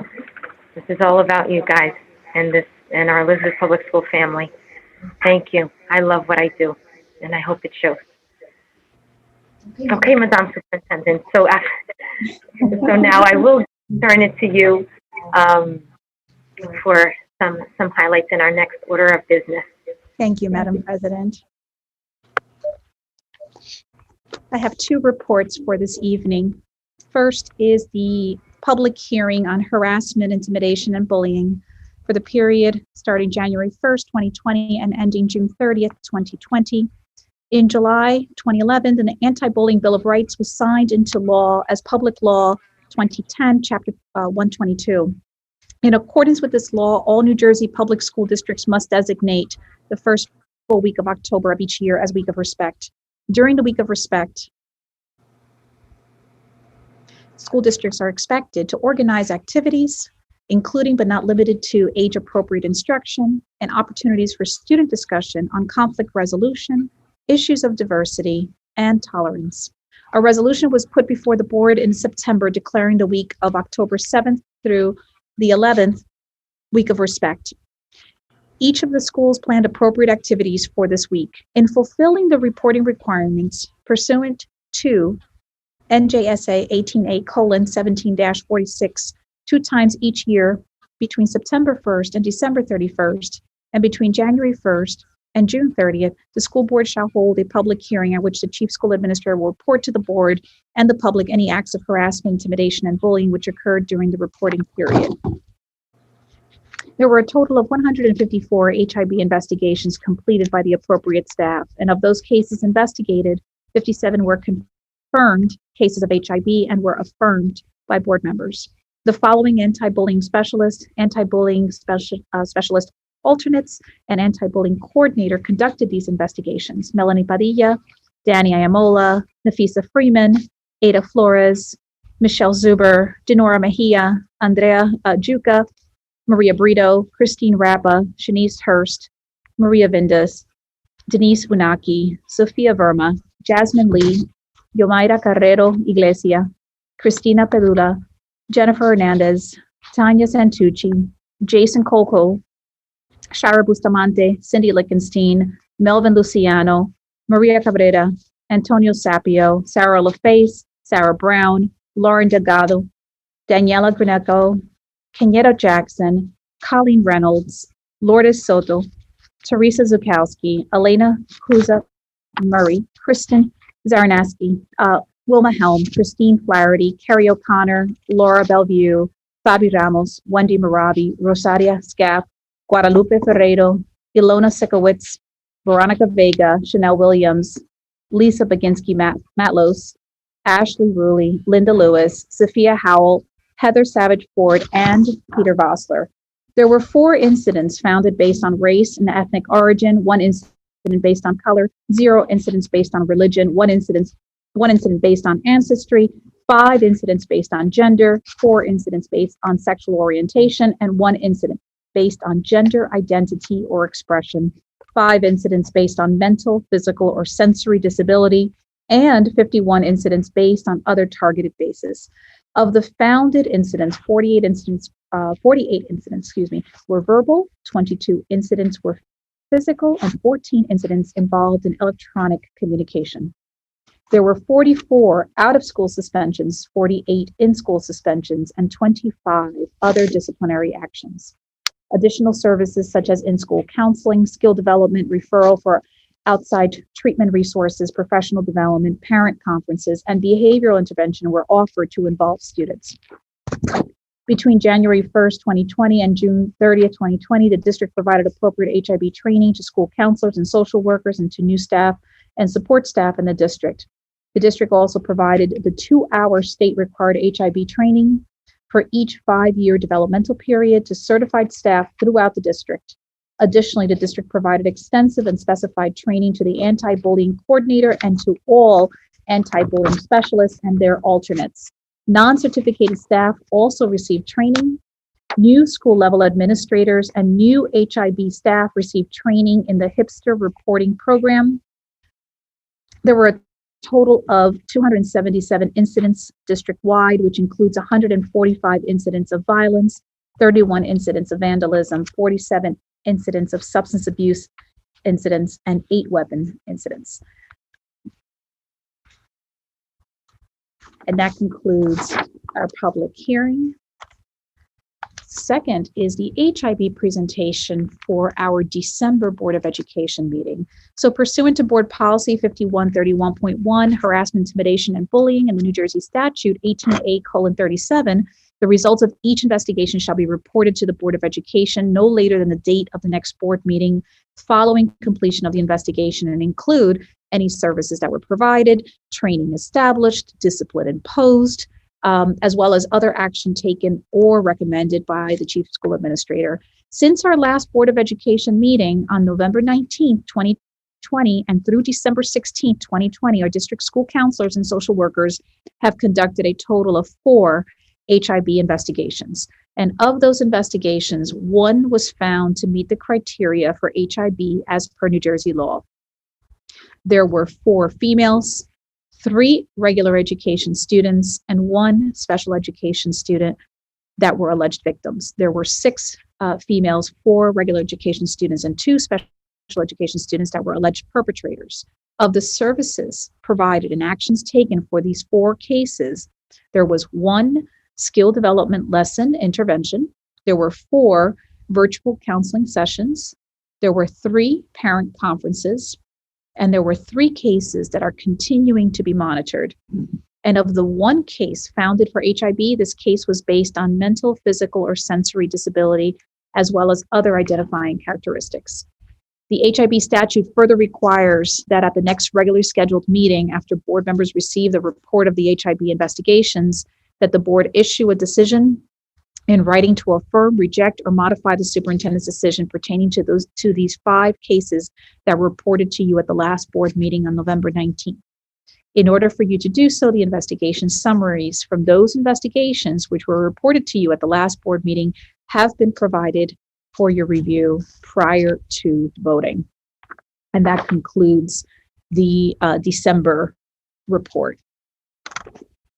Thank you. Thank you, Madam Superintendent. Mr. Kennedy, I'd like to add that onto our agenda. Go ahead. Okay. At this time, I think we are coming to an end of our combined agenda board meeting for today, for December 17th, the last this year for our board members. Before, I do want to address all our team members that are on our Zoom call. I know that they are on here, and I want to thank you, Assistant Superintendent Judy Finch-Johnson, Rajib Malhotra, Heather Savage. We have Janet on too. So I do want to, and then of course all our IT guys, and then and Mr. Quest is on here, along with all our board members and our IT right-hand guys. And yes, I said, Okay. Now with, so now we are going to move to approve the entire agenda. I need a motion and a second to approve the entire agenda. Of all the tabs that we went over, tab 1 through all our resolutions to 10Q. So can I have a motion to approve and a second from our board members? I make a motion to approve the entire agenda. I second that motion, President. Motion has been properly made and seconded. Roll call, Mr. Kennedy. Baffler, Yes. Carvalho, Yes, with an abstention.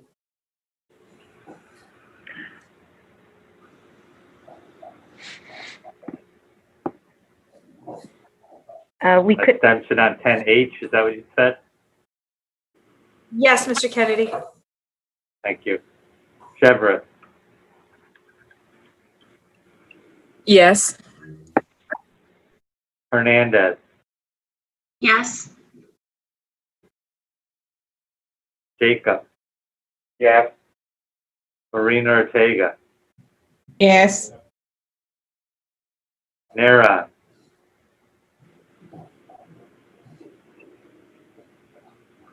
Yes, from the to tab 10H. you. Fasana, Yes. and Barbosa. Yes.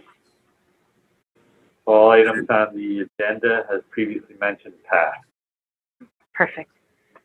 Oh, it's that time of the day, our end resolution to this last board meeting of the year, 2020, a year like no other.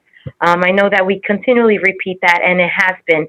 It touched our health, which is so important. It touched many of our homes, many of our families, and that's very, very painful. A lot of us have endured COVID, have seen friends, family around us.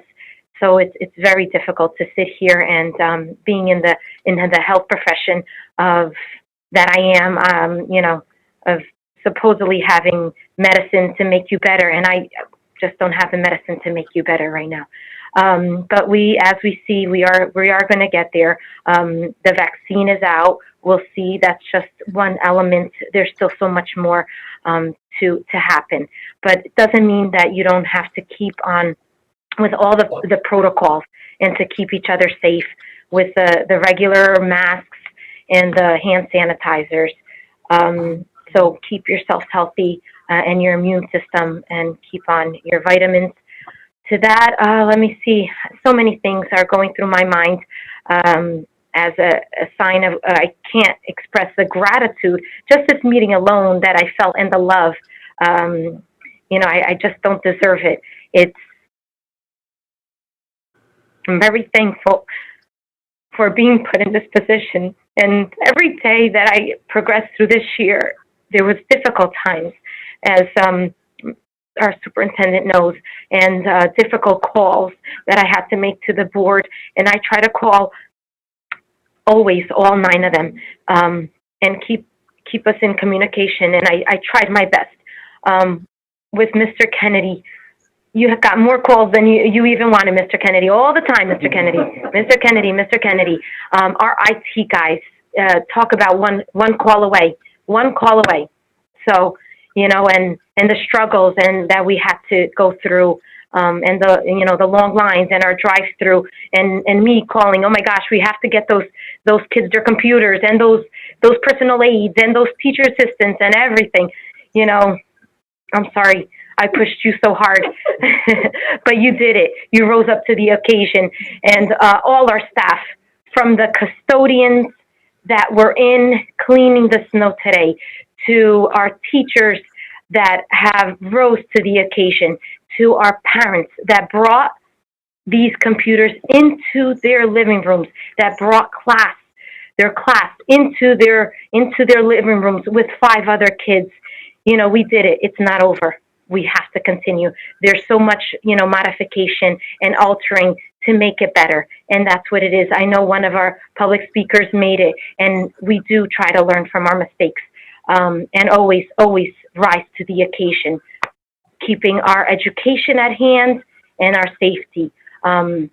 With that said, I am going to open it up to my board members, because I've spoken a lot tonight. Any other comments or questions before we adjourn our meeting? Okay. Seeing none, hearing none. Madam President? Oh, yes, Commissioner Carvalho. I just want to thank you for your year, and for your encouragement, and for your support this year. And I want to wish everyone a happy holiday, and thank everyone at the Elizabeth Board of Education for everything they do for our children. This is truly a team effort, and we're just one big puzzle, and one of our puzzle pieces is missing, and we just can't seem to work. So thank you, everyone. Thank you. Thanks, Commissioner Carvalho. Any other comments or concerns? I would be remiss to, and as I was seeing all our Zoom pictures, and that's what we usually see lately, is also a big gratitude, deep from my heart, my one call away, to our board attorney, Jonathan Williams. You have risen to the occasion. You have always been there, whether on your phone, on your laptop, you find a way. Technology does not hold you back. So you have always answered all our questions, been right there. And there's again some secret angels that have helped me through the process and helped me navigate the world of words, and you know who you are. So thank you for helping me to navigate the world of words and finding the correct words to get us through this year. My superintendent standing absolutely 6 feet in front of me. Just like I said at our graduations, we are perfectly aligned. Perfection. We work together, we're a team, and we'll continue with all our board members. To my fricks and my fracks of my board, my amigas, my all my call, and my board members know all my lingo. To my to my Morenos, to my Carvalhos, to my Nerons, to my Jacobs, to my Chevres, to my Hernandez, to my Pistanas, to my Bathalis. Thank you. I truly am honored to serve with you, all our assistant superintendents, and everyone in the Elizabeth Public School family. God bless you. Happy Hanukkah, Happy Kwanzaa, and Merry Christmas, and a Happy New Year. Mr. Kennedy, our last roll call of the year. For adjournment. Oh, adjournment, please. I need a motion and a second, too. A motion to adjourn. Motion to adjourn. Motion has been properly made and seconded. Roll call, please, Mr. Kennedy. Bathalis, Yes. Carvalho,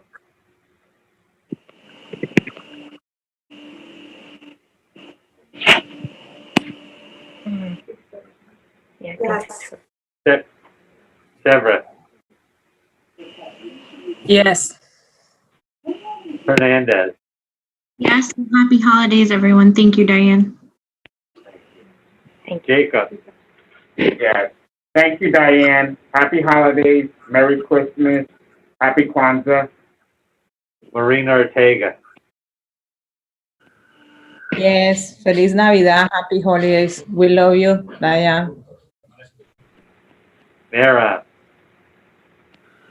Yes, happy holidays, everyone. Thank you, Diane. Happy New Year, many blessings. Please stay safe, right? Noel, bon année, tout le monde, and God bless you all. Pastana, Yes, happy holidays, everyone. and Barbosa. Yes. Happy holidays. Thank you all. Gracias. Merci. Obrigado. God bless you. God bless the Elizabeth Public Schools. Good night, everyone. Night. Good night. Happy holidays.